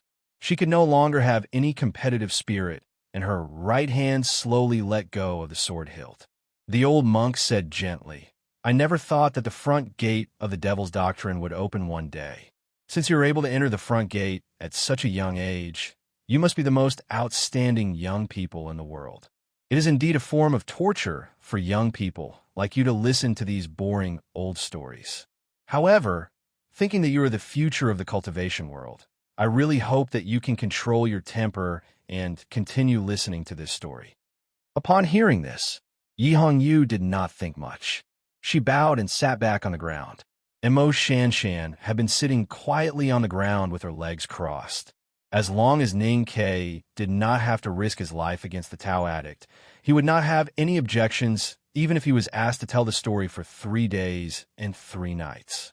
Therefore, he said sincerely, "Master, please enlighten me." Yi Hongyu frowned slightly. She hated this person's shamelessness. Everyone in the world thought that the judicial department of the Divine Hall had done the murder in the Lang Temple. Only I and a few people in the Divine Hall knew that it was done by the Devil's Doctrine. When we were about to find the right time to tell Kaharan, he had already seen through the truth. Of course, it was only the first layer of the truth. To be honest, I still do not know how he saw through it. That day, I saw him riding a donkey to the Daming Lake. I saw him disperse the lake water with a wave of his hand. I saw him cut through the stone array tactics with his sword. I was very comforted because I thought that my plan was about to succeed. The old monk paused for a long time before continuing softly. That was because I thought that no matter if he destroyed the Devil's Doctrine or was killed by the Devil's Doctrine, he would never have a chance to join the Devil again. I had done my duty as a friend. Ning Ke thought that youngest uncle must have had 8 lifetimes of bad luck to have a friend like you. The old monk said with endless regret and pain, "However, I have never seen anyone kill people like that in my life. Recently, it is a juncture of the night. Once we cross it, everything will be flat. Moreover, because of my old waist, I can only write slowly and seriously like this. However, I still need everyone to vote for me. Thank you very much. To be continued. If you like this work, please come to vote for me. Your support is my greatest motivation." Chapter 272. The old monk sighed and said, "That autumn, when I was debating on Wan Mountain, the hierarch came to see me. Another autumn, I left the Central Plains for the wilderness. People thought that I was living in seclusion in the Lang Temple, but that was not the case. During that period, I was invited by the Divine Hall to cultivate in the Devil's Doctrine. That was the reverse infiltration of the Central Plains." Hearing this, Ning Ke was slightly shocked. He wondered if this old monk had almost become the leader of the Devil's Doctrine. It was a good plan for the West Hill Divine Palace to invite him, Lotus 30, to infiltrate the devil's doctrine.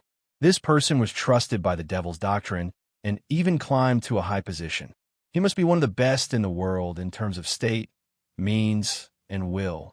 The old monk did not know what Ning-Ke was thinking. He looked at the dusty stone walls in the room with a gentle expression, as if he was looking at the clean main hall of the devil's doctrine decades ago. He continued slowly. In the world's impression, the devil's doctrine is full of evil and damned scum. The truth is not far from it. Those in the devil's doctrine kill innocents, kidnap children, and force them to cultivate devil skill. Countless people die every year. But is the devil's doctrine a piece of iron? When the devil's doctrine was at its peak, it was divided into 7 schools and 28 schools. Each school had different cultivation ideas and even the idea of entering the human world. Some schools were like Buddhist monks who did not interact with the human world. How could they do evil? The old monk retracted his gaze and looked at the 3 of them calmly. He said, "The devil's doctrine is like any other sect. There are good and bad people. I admit that most of them are bad people, but there are always good people. However, when the sword broke the stone array tactics and killed its way into the front gate, who knows if those who died were good or bad? When Kaharan killed his way into the front gate of the devil's doctrine, I was in this mountain." The old monk lowered his head slowly. His neck made a dry sound as if it would fall at any time.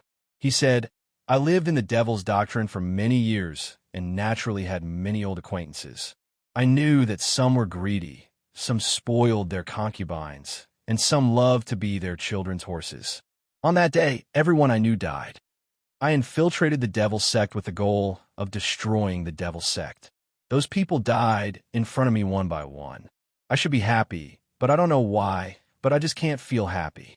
Looking at those familiar faces being sliced in half, the children who used to jump on my knees being sliced in half, the blood spreading out of the temple, dyeing the lower half of the wordless monument red, flowing down the stone steps, and finally dripping slowly into the pitch-black abyss along the stone beams that you should have seen. I suddenly realized that I was very sad. Ning-Ke frowned slightly and said, "Enough." The old monk looked at him mercifully and shook his head slowly, saying, "This is not your youngest uncle's killing karma. I am recalling those scenes not to blame him. I just want to understand, what exactly is a demon? Is the devil's doctrine, which slaughters the innocent, the devil? Or is the murderous Kaharan the devil? Because I was worried that Kaharan would become a demon and cause him to kill so many people. Would that make him become a demon instead? Or could it be that I, the one who secretly arranged everything behind the scenes, was the real demon?" Looking at the blood on the ground, I began to ask myself some questions. The old monk's voice gradually became doubtful. This kind of doubt was the doubt of standing on the Peach Mountain and looking at the sky. It was the doubt of standing in the ruins and feeling the vicissitudes of history. It was the doubt of oneself in this world.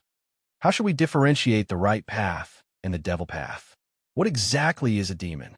If we are to differentiate based on ideology and morality, then the devil's doctrine is a demon who slaughters the innocent. Then who doesn't kill in the long road of cultivation?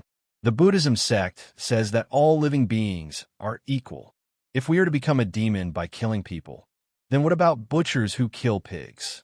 When we were young, we picked up stones to kill stray dogs on the road. When we gnawed on pig shrouders until our hands were covered in grease and we tore off the strong tendons with relish, did we ever think that this was the flesh of a pig? Did we become a demon when we were doing these things? If we are to differentiate based on birth, the devil's doctrine originated from the great divine priest of light 1,000 years ago. According to historical records, the great divine priest of light was virtuous, compassionate, and brilliant. How could he be innately evil? The devil's doctrine originated from the Ming hand scroll of the 7 tomes of arcane of Haotian Taoism.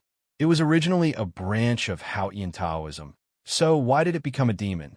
The old monk looked at the 3 young people in front of him quietly and said softly, "The front gate of the devil's doctrine has been destroyed, and blood flows like a river.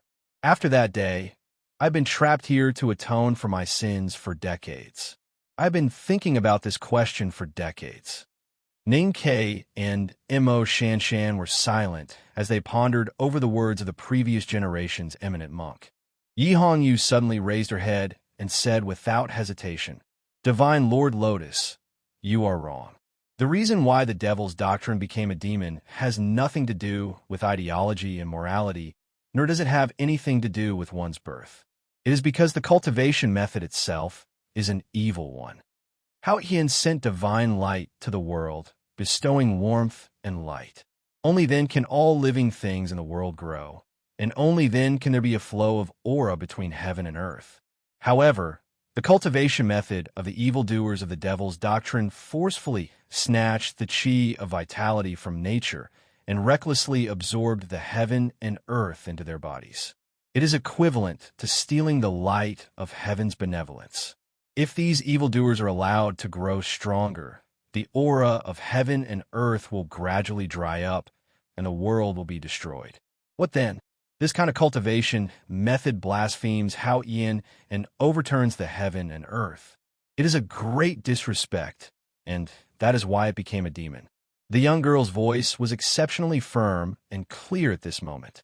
This matter involved the difference between Taoism and the devil. Even when facing the divine Lord Lotus, whom she respected and admired, she remained calm and unyielding. She said in a low voice, "The difference between Taoism and the devil is not in ideology or bloodline, but in the difference between survival and destruction of the world. It is like black and white, light and darkness. How can they be compatible? Divine Lord, you are wrong."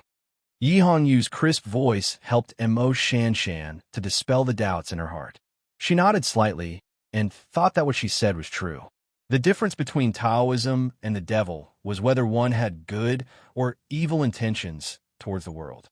In the past, Ning Ke did not understand why the cultivators of the West Hill Divine Palace, the Buddhism sect, and the Tang Empire would treat the devil's doctrine as enemies when it was mentioned. It was so resolute that it made one's heart palpitate. Today, Yi Hongyu's words finally made him understand the reason behind it. The devil's doctrine's cultivation method absorbed the chi of heaven and earth for one's own use. The higher one's state, the more chi of heaven and earth one could absorb. If the devil's doctrine was allowed to develop in the world until everyone started cultivating the devil's doctrine, the entire world's chi of heaven and earth would be sucked dry. By then, the world would be destroyed. It was like a flock of sheep on the grassland. If they ate all the grass on the grassland would become a desert and the sheep would naturally die. He finally realized that the reason why the devil's doctrine was viewed as an enemy by the world was because of an environmental problem. The Tao addict, the calligraphy addict, and the flower addict were the three addicts in the world. If they were in another environment that Ning Ke was familiar with, they would be those intelligent girls who studied both arts and sciences and shamelessly studied until 3 o'clock every night. These girls were usually stubborn and crazy. They loved to say things like, "I love my teacher, but I love the truth more." The Tao addict, Yi Hongyu, was like all the cultivators in the world like Ning Quebec. She had once doubted the difference between the world and the devil's doctrine. She had thought about it and even reflected on it. However, she was different from other cultivators. She was not limited by the world's fixed views and gradually stopped thinking about these problems. She did not let her hatred towards the devil become a part of her instincts. Instead, she constantly increased her understanding of the world and learned from it. She finally came up with her own views. This kind of thinking was 1,000 times more resolute than the beliefs of those ordinary cultivators. That was why, even though she was extremely respectful towards the divine Lord Lotus, she still insisted on her own views and refused to bow down. That was because she believed that this was the truth. Her views were neither hypocritical nor pretentious. She did not talk about lucky chance, karma, or killing. She only talked about benefits and benefits. She talked about whether the devil's doctrine and the Taoism doctrine would bring benefits or harm to the world. Because it was simple, it was certain, and it was extremely difficult to refute. However, Master Lotus was, after all, Master Lotus. He only used a simple sentence to make Yi Hongyu's seemingly unbreakable point of view relax and waver. This was because Master Lotus was more knowledgeable and had spent more time to study, and reflect. Furthermore, Yi Hongyu's point of view was not tied tightly enough. I have said before that I once lived in the Devil's Doctrine for a period of time. I did not find the Ming hand scroll of the Tomes of Arcane, but I came into contact with many skills of the Devil's Doctrine. I believe that no one in this world has a deeper understanding of the Devil's Doctrine than me. The old monk looked at Yi Hongyu with a gentle expression and said, I had the same thoughts as you in the past. However, after I saw the cultivation of the people in the Devil's Doctrine, saw their birth and death, and saw their relationship with heaven and earth, my thoughts gradually changed. That was because I was the same as you now. We have both forgotten a very important problem. The people in the Devil's Doctrine have strong bodies and long lives, but they will still die in the end. When they die, the chi of heaven and earth that they have cultivated for decades or even hundreds of years will return to heaven and earth as their bodies stiffen and die. After a moment of silence, the old monk smiled and said, Once you understand this, you will understand that the Devil's Doctrine does not want to build another world. Instead, they want to open up a space that belongs to them. That space could be a lake, a mountain, or a beautiful grassland. However, no matter which it is, this space will eventually become a part of heaven and earth. Both of us were born in this world and grew up bathed in the divine light of Haoyan. We cultivated and breathed. In the end, our bodies turned into ashes and our aura dissipated. Both of us returned to the embrace of Haoyan. Perhaps our paths are different, but our starting and ending points are the same. Then, can you tell me, what is the difference between the Devil's Doctrine, Taoism sect, and Buddhism sect? Yi Hongyu was slightly stunned and could not answer. She felt that there was something wrong with divine Lord Lotus's words. However, she could not pinpoint the problem in such a short period of time. The old monk looked at her and said calmly, I know what you are thinking. The people in the Devil's Doctrine will die. Then, they will not cause any harm to this balanced and great world. If they can live forever after joining the Devil's Doctrine, then Taoism, or should I say, your vigilance and enmity will be valid. However, when has there ever been an immortal in this world? Yi Hongyu slowly sat on her lap. Her black hair flowed down from her shoulders, and she looked a little lonely. These words had a huge impact on her Taoist heart. Usually, if she heard someone saying that Taoism and the Devil's Path had the same goal, she would definitely laugh coldly and draw her sword to kill them. However, the person who said these words today was the divine Lord Lotus, whom she respected. More importantly, there was nothing wrong with divine Lord Lotus's words. The old monk seemed to be able to sense her uneasiness and faint fear. He looked at her with a compassionate gaze and sighed softly. Then, he raised his right hand with difficulty and stretched it toward the sky. His fingers shone brightly. Yi Hongyu looked over in shock. Ning Ke and Mo Shanshan looked over in confusion. The three of them could feel the holy aura release from the old monk's skinny fingers at the same time. In order to atone for my sins, I set up the confinement in this room. This confinement is the world outside of my body. The chi of heaven and earth here is thin and uncontrollable. However, it can be slowly absorbed into the body through the accumulation of time. At this moment, the chi of heaven and earth is flowing in my skinny body. That is the world inside my body. When these two worlds come into contact, a wonderful state is born. This is because the confinement is a Taoist technique and the circulation of chi in the body is a devil skill. When Taoist technique and devil skill meet, the old monk looked at the holy radiance that lingered around his fingers quietly and said calmly, This is the divine skill. Trying to save the manuscript. I'm not used to it. To be continued. If you like this work, please come Achidian. Come to vote for me. Your support is my greatest motivation.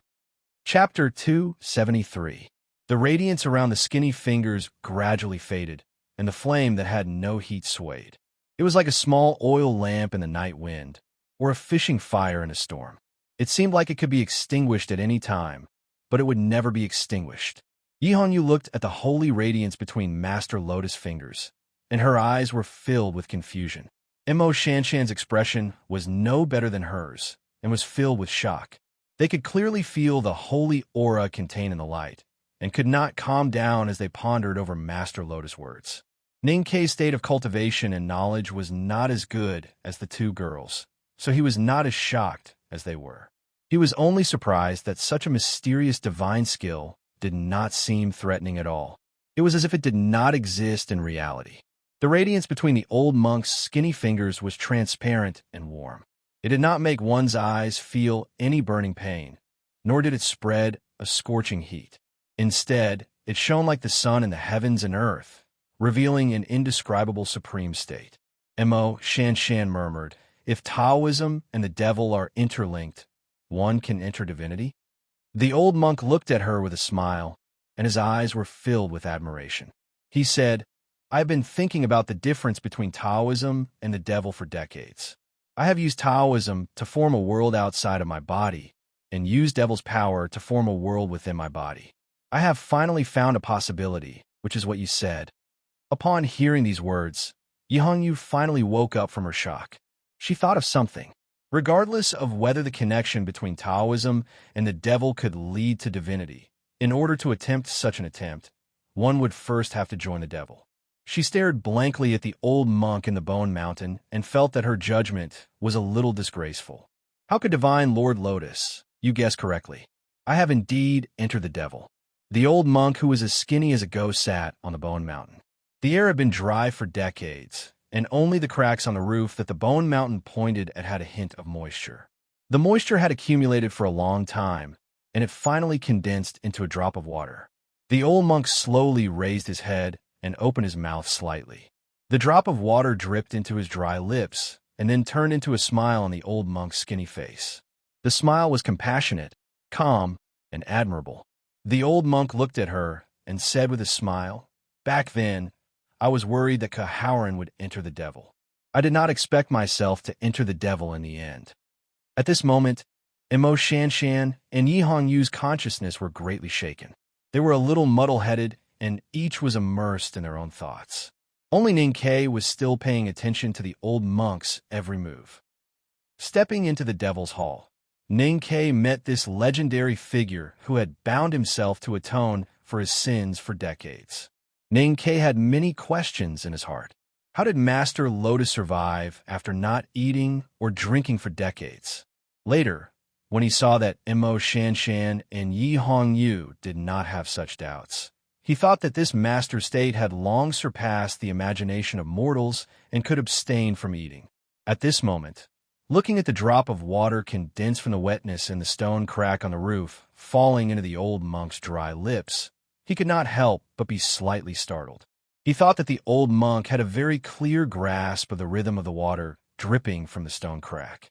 Who knew how many times he had repeated it over the decades? Or how many drops of water had he missed?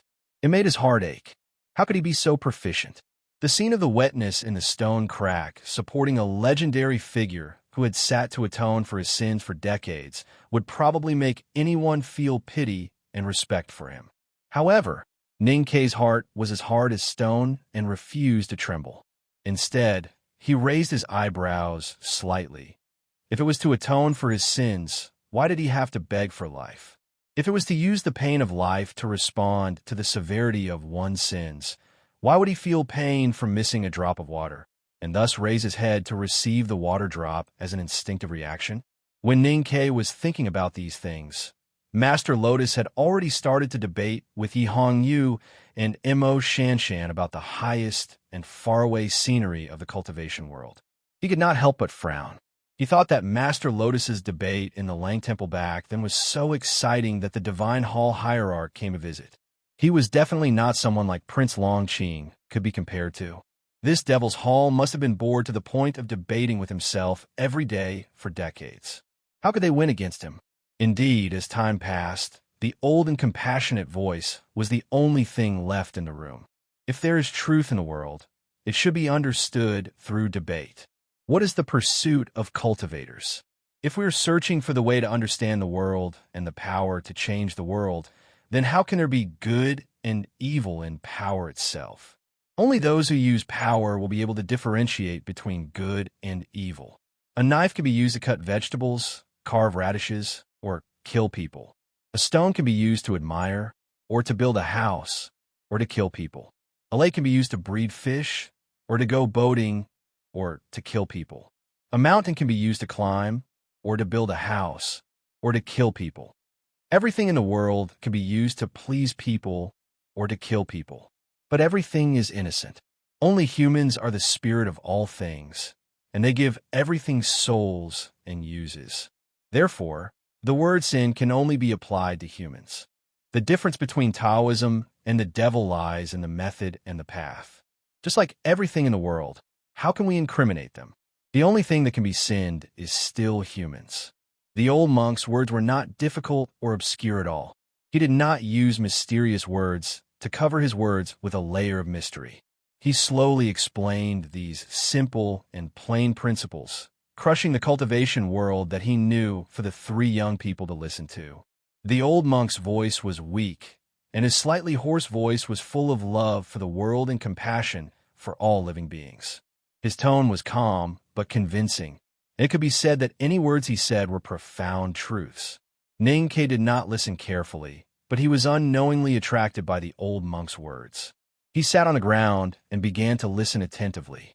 As the benevolent voice entered his ears, his tense mind since coming to the wilderness gradually relaxed, and his body also became relaxed. The room in the devil's palace seemed to have accumulated decades of loneliness, isolated from the world and extremely quiet. Only the old monk's voice slowly bloomed like a lotus flower, gently echoing. These voices and words eventually turned into lotus petals that turned into spring water, reverberating between the walls and the soul. Wave by wave, it spread over and made people feel warm and comfortable. Among the corpses, there was a skeleton with half of its dried meat left. The skeleton raised its head to the sky. Its withered, bony claws stretched out behind its head like a cushion, and its fleshless right leg rested on its left knee, as if it was listening quietly and happily. It was not known whether it was because of the wind blowing or the dripping water, but the skeleton's head would occasionally nod twice, as if it was in agreement. After an unknown amount of time, the teaching and explanation that reverberated between the room and the soul slowly stopped. The old monk looked at the three young people with a gentle expression. Looking at their thoughtful expressions, he smiled and said, "The front gate has opened, and the world will definitely be troubled again. Carefully calculating, it is probably time for me to leave." Yi Hongyu looked up in shock, not knowing what to say. The old monk looked at his skinny hands that had unknowingly formed a lotus seal. After a moment of silence, he said indifferently, "My life, in the eyes of the secular world, is already considered wonderful. I was born in Buddhism and advanced to Taoism, but eventually followed the devil's sect. Now that my life is coming to an end, I think that the great divine priest who founded the devil's doctrine 1,000 years ago said that those who know me will sin against me. Only time can hear me, and I can't help but feel that it is meaningless. But who can really be completely unconcerned about life and death? Even if you have already escaped from death, who cannot have a trace of nostalgia for the world? Do you want to leave some traces in this world? Even I am the same." The old monk slowly raised his head and looked at the three people in front of him. He smiled and said, "I have cultivated in 3 sects and have been trapped for decades to atone for my sins. I dare not say that I have achieved great success, but I have gained something. I would like to pass on a little power in this body and my knowledge of this world. I wonder who among you is willing to accept my mantle." It was rumored that the grand cultivators who had cultivated to the extreme could even vaguely feel the time when they would leave because they had a deep enough understanding of the world. Master Lotus had been trapped in the front gate of the devil's doctrine to atone for his sins. He had suffered in hunger and suffering for decades, and finally encountered the reopening of the front gate and a younger generation of disciples. This kind of opportunity might be the wedge between life and death. Therefore, when they heard that he was about to leave this world, although the three of them were shocked, they were not completely unprepared. However, when they heard that Master Lotus had decided to pass on his mantle, even Ning-Ke, who had been forcing himself to stay calm, could not help but be shaken. Yi Hongyu's sense of perception was even more unsettled. She clenched her fists tightly and could not say a word. The two most important things in life were the way to understand the world and the ability to change the world. The three of them had been listening to Master Lotus's method of understanding the world for a long time.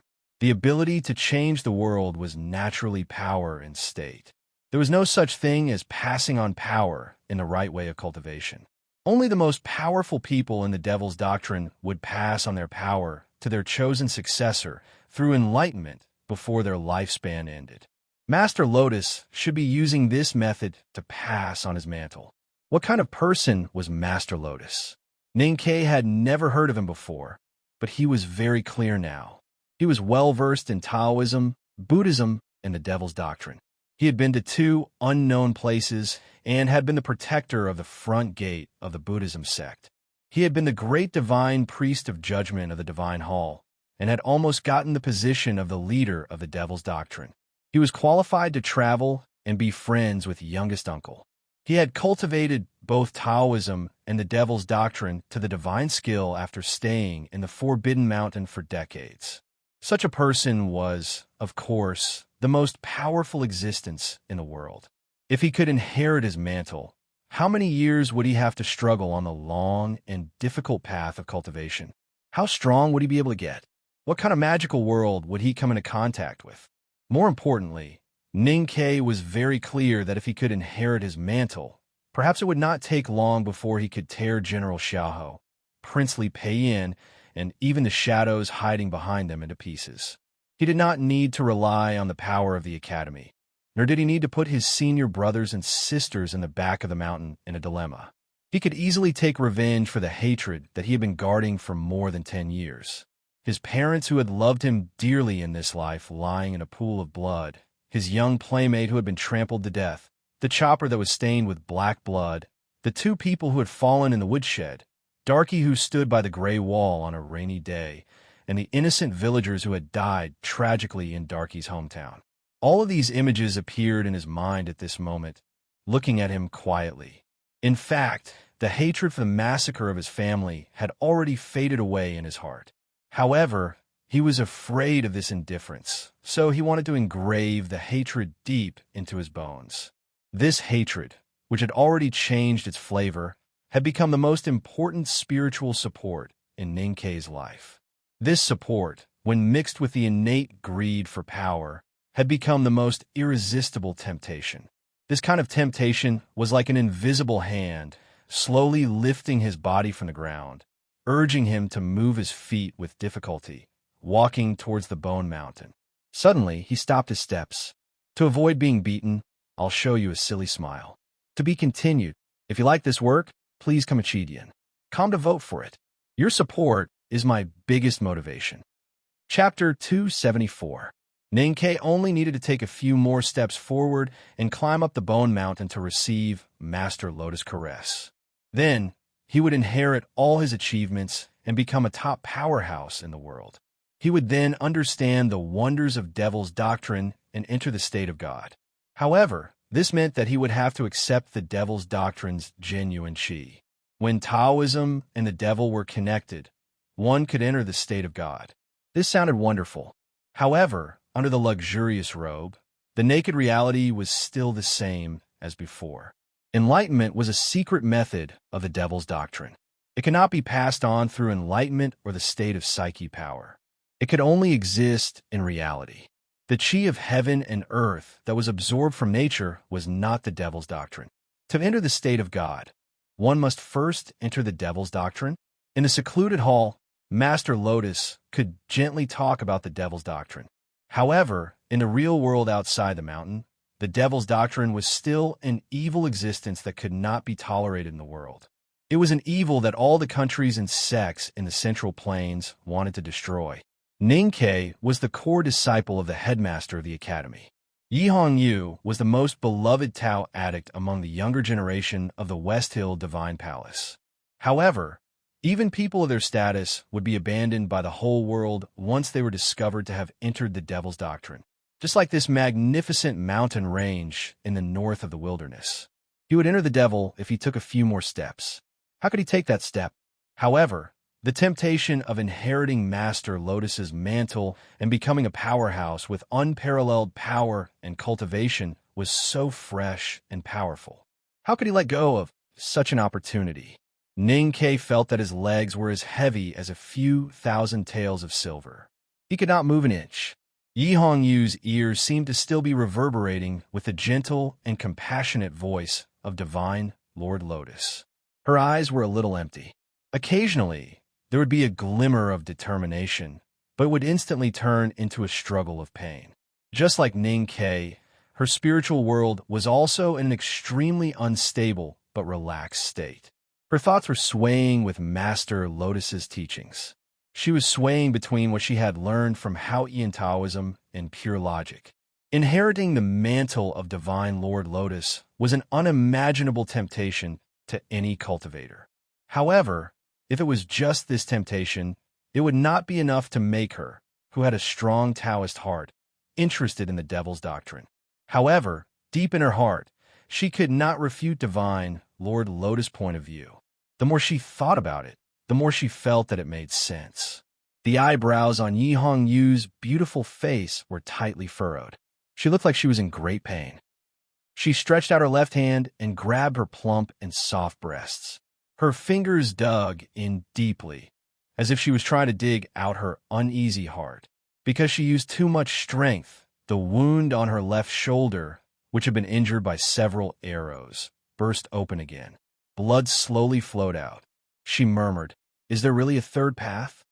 And Mo Shan, who was kneeling on the ground, had turned extremely pale at this moment.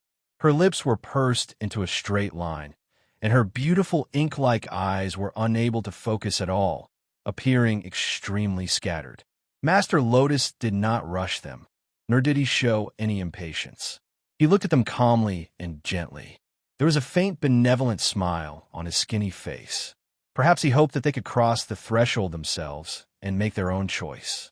The strong spiritual impact caused by the difference between Taoism and the devil caused Ning Ke and the other two to fall into a painful spiritual struggle.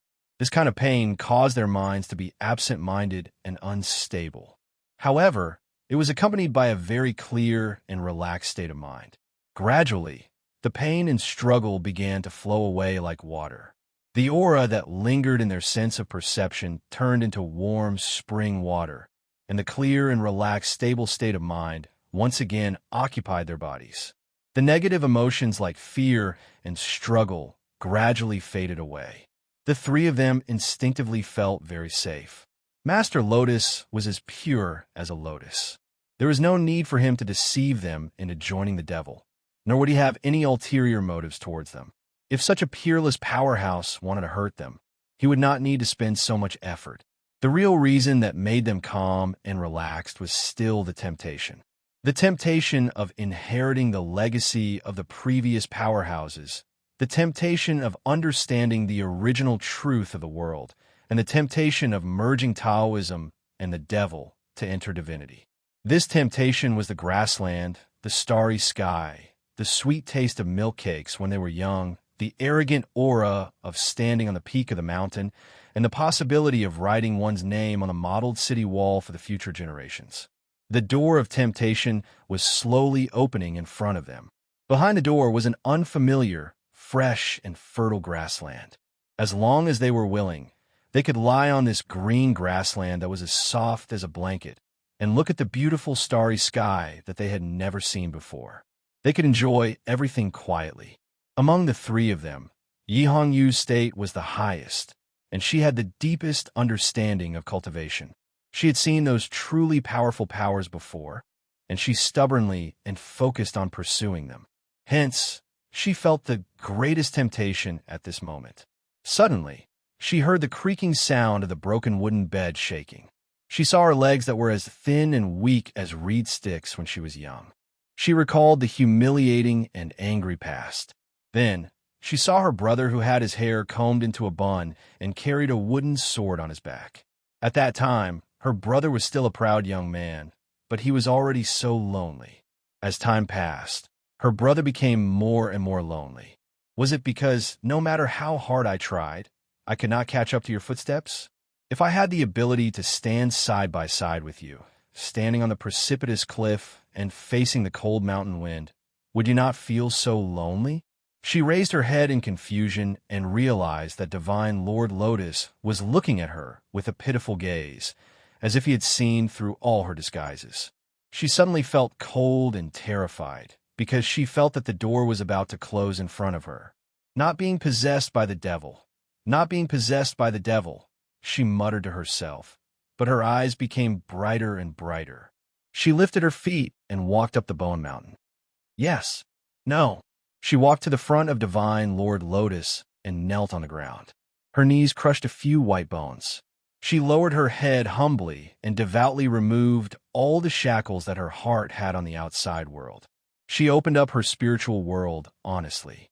Ning-Ke was also subconsciously looking up at the starry sky on the green grassland. His mind was calm and clear. However, the pure temptation that was hidden in this beautiful picture was still lacking the last bit of strength to make him take that step. As he had stayed in front of the door for too long, his thoughts started to wander, and he vaguely felt that something was wrong. A ray of light appeared in his mind. It was not like a lightning bolt, but more like a spring rain. It instantly calmed him down and freed him from his current mental state. He thought of a few points that he did not understand previously. If he had bound himself to atone for his sins, why would he need to wear chains on his body? Could it be that someone like Master Lotus, who had reached such a high state, would also fall into the boring state of using his body to atone for his sins? How firm was the will of such a legendary figure? He had seen the prosperity of the world and had experienced life and death. How could he suddenly and inexplicably go against the Tao and Buddhist heart, just because his youngest martial uncle broke into the mountain gate and killed a group of demons with his sword?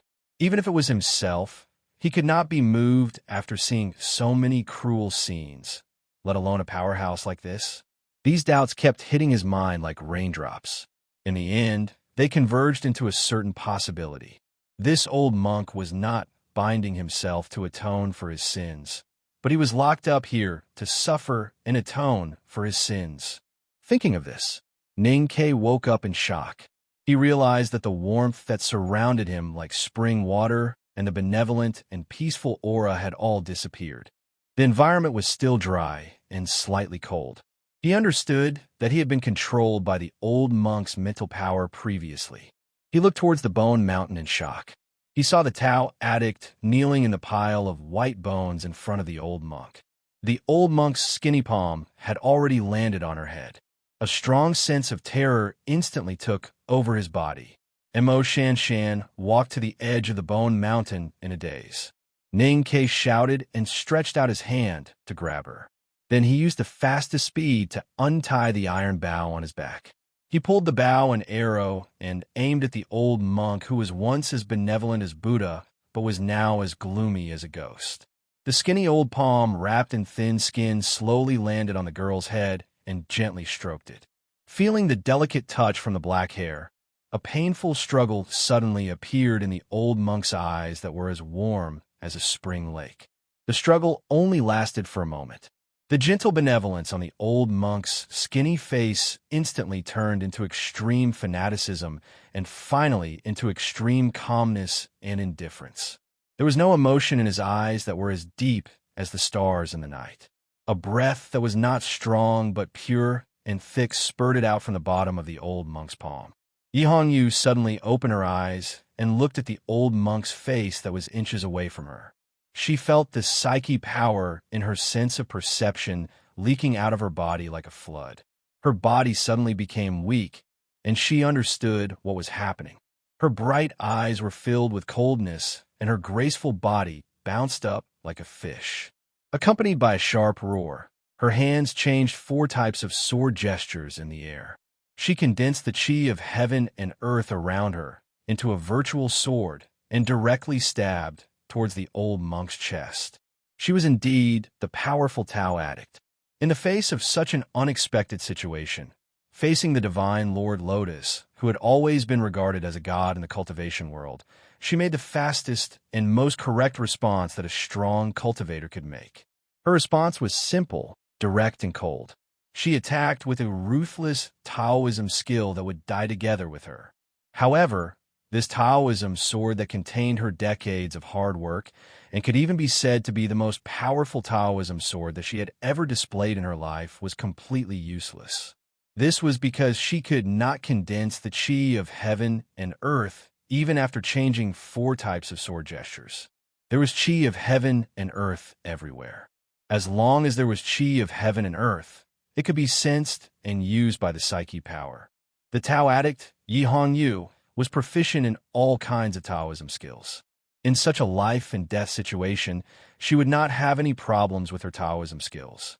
There is only one explanation for why she could not condense the chi of heaven and earth. There was no chi of heaven and earth around the old monk at all. There were many ways to isolate the chi of heaven and earth in the world. However, there is only one way to make the chi of heaven and earth disappear completely. Even with Yi Hong Yu's vast knowledge, she only knew of one way: the real confinement. Yi Hong Yu was naturally very familiar with the confinement of the judicial department. She was also one of the few people who had seen the confinement that the great divine priest of judgment had set up. However, the confinement that the great divine priest of light had trapped for more than 10 years was not as powerful as the one in front of her. Feeling the release of the psyche power and the weakness in her body, she lowered her head and knelt on the white bones. Looking at the craggy white bones, her gradually blurred vision finally gave birth to a look of despair. The white bones as the fence and the dried corpses as the fence. It was such a powerful and terrifying confinement. The stone in my chest was slightly released, and I felt less suffocated. To be continued. If you like this work, please come to vote for me. Your support is my biggest motivation. Chapter 275. When the Tao addict was captured, Ning Ke instinctively wanted to escape with Mo Shan Shan as far as he could. However, he did not do so. Instead, he prepared to use the primordial 13 arrows to solve all of this, as he knew that he would not be able to escape. When he pinched the cold tail of the talisman arrow, the old monk's skinny palm had already started to emit a strong aura. When he pulled the iron bow to its fullest, Yi Hong Yu had already lowered her head and collapsed.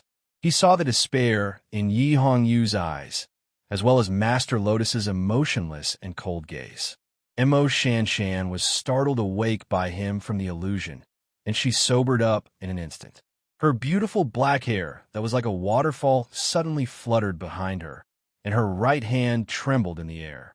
She knew that the 3 of them were in a hopeless situation, so she immediately used her strongest half-divine talisman. Facing such a powerful double attack, the old monk who was sitting in the Bone Mountain was still expressionless. He only glanced at them, and his gaze fell into the eyes of the 2. With just one glance, Ning Ke felt an unbearable pain in his head, as if Second Brother's wooden club was hitting his head at a speed that could not be seen by the naked eye. He blacked out and loosened his fingers. Mo Shan Shan felt that her chest and abdomen were suddenly cut open by a sharp blade. The stone array tactics that she had accumulated in the big array outside the front gate all gushed out. However, there was no joy, only endless pain. Her fingers that were drawing the talisman froze. The talisman arrow left the bow like a black shadow. At this moment, Ning Ke's sense of perception was in a mess, and he could not control it all. The iron arrow shot out with a swoosh and shot into a corner of the Devil's Hall. It directly broke the huge stones there and piled them up into a corner of the Devil's Hall. The divine talisman that was brewing between Mo Shan Shan's slender fingers instantly became dim and weak. It was like a small oil lamp in a room with no air circulation and suddenly extinguished by a strong gust of wind. Blood spurted out from their mouths at almost the same time. They fell to the ground weakly and could no longer stand up. Master Lotus's expression was indifferent and emotionless as he looked at the 2 who fell to the ground with blood spurting out from their mouths. His deep-set eyes were dark and cold. They were as thin as rice grains and looked extremely demonic. His shriveled chest and abdomen seemed even more hollow than before. It seemed like a casual glance, but in fact, it contained an extremely terrifying state. The old monk had been imprisoned for decades, and it took him decades to condense his psyche power again. Master Lotus looked expressionlessly at Yi Hongyu, who was kneeling in front of him. He slowly stroked her hair with his palm, as if he was a gentle lover. Then he smiled. His smile was still as gentle and kind. With such a gentle and compassionate smile, he leaned over and lowered his head against Tao Addict's slightly cold cheek. As if he was kissing or whispering, he gently touched her left shoulder with his lips and began to suck gently. His aged lips were like leeches greedily sucking on the young girl's delicate naked skin. His thin and shriveled cheeks were moving rhythmically. Fresh blood slowly entered his lips, moisturizing his throat that had been thirsty for many years and began to nourish his organs that had not felt any warmth for many years. After a while, the old monk raised his head and looked at the young girl in his palm. His eyes were gentle and compassionate. A faint but exquisite aura of Buddhism appeared on his face. Even the drop of blood at the corner of his chapped lips was compassionate. Her sense of perception was completely controlled, and her psyche power was completely drained. Her body was so weak that she could not even move her fingers.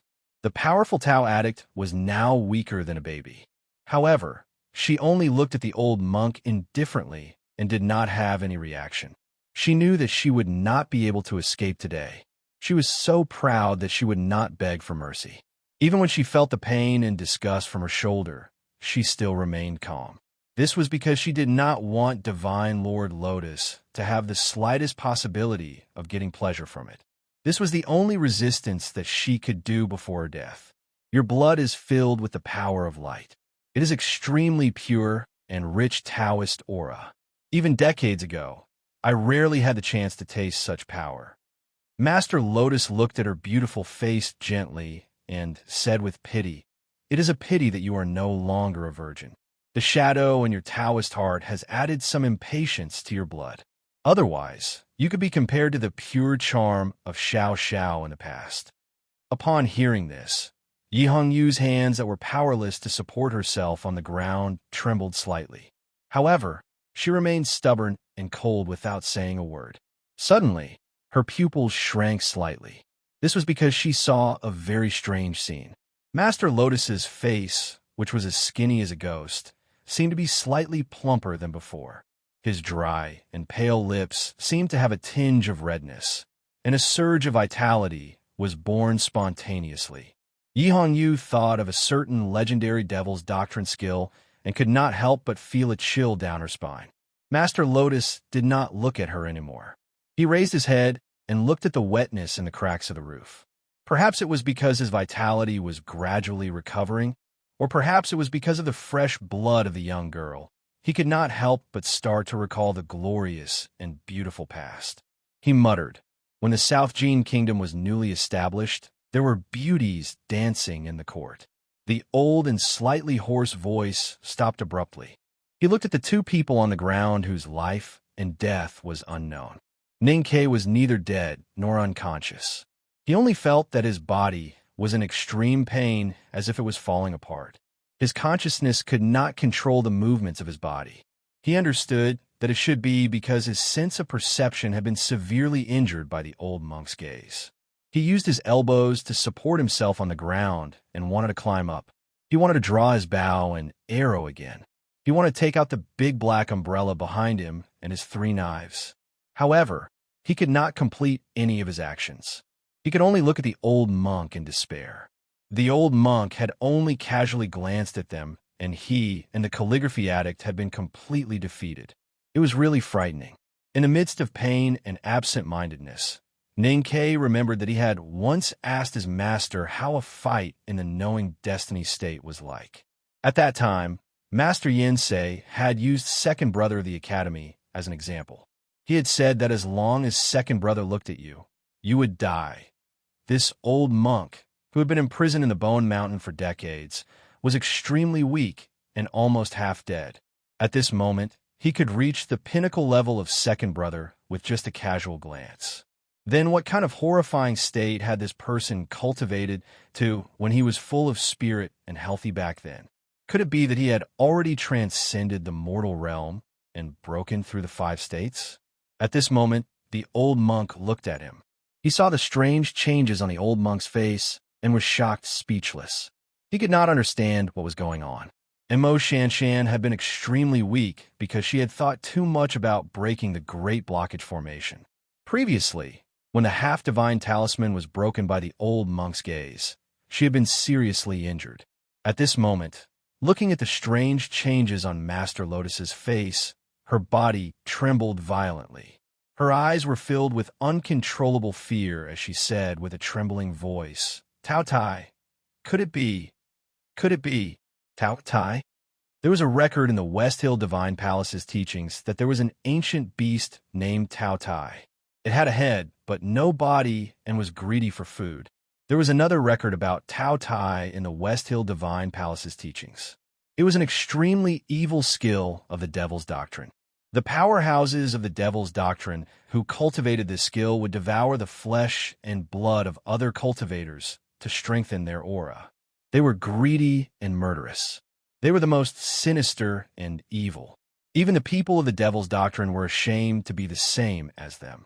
The Tao Tai skill that even the Devil's Doctrine despised was undoubtedly one of the evilest skills in the world. Ning Ke had never heard of such a devil skill.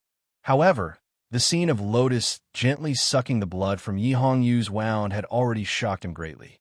Later on, Master Lotus vitality was recovering at a speed visible to the naked eye.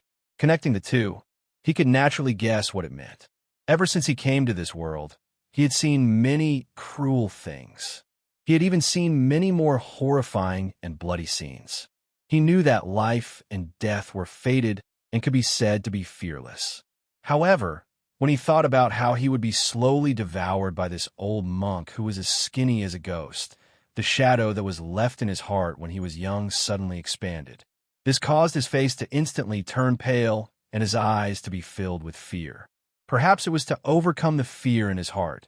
Ning Ke said to Mo Shanshan, who was beside him, "Don't be afraid of him. He has been trapped for decades and is already at his limit." The previous gaze had already exhausted the psyche power that he had painstakingly accumulated. If he could still fight, he would have killed both of us long ago. He wouldn't even be unable to get rid of the iron chain that pierced through his abdomen. The old monk looked at him and said gently, "Your eyesight is indeed not bad." Since the old monk was temporarily unable to get rid of the iron chain and still needed to use the devil's skill to turn the Tao addict's flesh and blood into his own strength, what Ning Ke and Mo Shanshan had to do now was to race against time to see who could recover faster than the old monk. Ning Ke sat with his legs crossed and closed his eyes. Mo Shanshan retracted her left leg and sat down with great difficulty. The two of them began to meditate at the same time. However, after a while, the two of them opened their eyes in shock and despair. When Master Lotus looked at them, the two of them felt a strong impact on their spirits. This impact even affected their internal organs, and their sense of perception was severely injured. At this moment, they could not even enter the usual meditation that they were so familiar with. The two of them looked at each other and chose to give up tacitly. They were prepared to try using the method of talisman Taoism. After all, the psyche power required for talisman Taoism was slightly lesser. However, in the next moment, they realized that even this method could not be used. The chi of heaven and earth in this dark room was so thin that it was almost non-existent. The psyche power required for talisman Taoism was extremely little. However, talisman Taoism was ultimately the use of the chi of heaven and earth. If there was no chi of heaven and earth, what was the use of talisman Taoism? The gentle and compassionate voice of Master Lotus resounded in the room. The white bones as the fence and the dried corpses as the bars are just the appearance. In reality, this confinement is made of green stones as the fence and sword marks as the bars. It was personally set up by Koharan. Even I can't cast it, let alone break it, let alone kids like you. The confinement array set up by youngest uncle himself? Ning Ke looked around in shock, only to find that there were thousands of deep sword marks hidden among the mottled marks on the stone walls. Those sword marks seemed to have no connection with each other, but they formed a barrier like a curtain of night, preventing the aura of heaven and earth outside the devil's palace from seeping in. Up till now, there were still many things hidden behind the fog. However, Ning Ke could be sure of something. He looked at the old monk in the Bone Mountain and said, "Indeed, you did not bind yourself to atone for your sins. Instead, you were locked here by youngest uncle to atone for your sins." The old monk was silent for a long time. A clear glow appeared on his slightly withered face. He said proudly, "Only the spring and autumn period can hear me. Whether it is you, the world, or Ku Hauran, none of you are qualified to do so." Ning Ke's voice trembled as he asked, "Who are you?" "Arhut, Taoist priest, big devil, immortal tiger, and mangy dog. I have played too many roles in my life. In the end, I almost forgot who I am. Am I the great divine priest of the divine hall, the front gate protector of the Buddhism sect, or the great priest of the devil's doctrine? However, what does the appearance of my identity have to do with the real you and me?" The benevolent and gentle expression gradually disappeared with the wind. The old monk gently waved his tattered sleeves. He looked charming and free. He said indifferently, "I am the 32 petals of a lotus. Each petal is different. I wonder why the world always compares the beauty of one petal to the shape of a lotus. If I want to be a Buddha, I will be a Buddha. If I want to be a devil, I will be a devil." As his voice fell, the old monk looked at Yi Hong Yu pitifully. He lowered his head and bit it. Then he moved his head left and right and tore off a piece of flesh with difficulty. He began to chew seriously and attentively. "My neck is uncomfortable again. Fortunately, tomorrow is Saturday. Amitabha. See you the day after tomorrow. Have a good weekend." To be continued. If you like this work, please come to Chidian. Come to vote for me. Your support is my greatest motivation. You're tuning in to the Warrior Lore YouTube channel. Don't forget to subscribe and join us on this journey to catch the most captivating stories.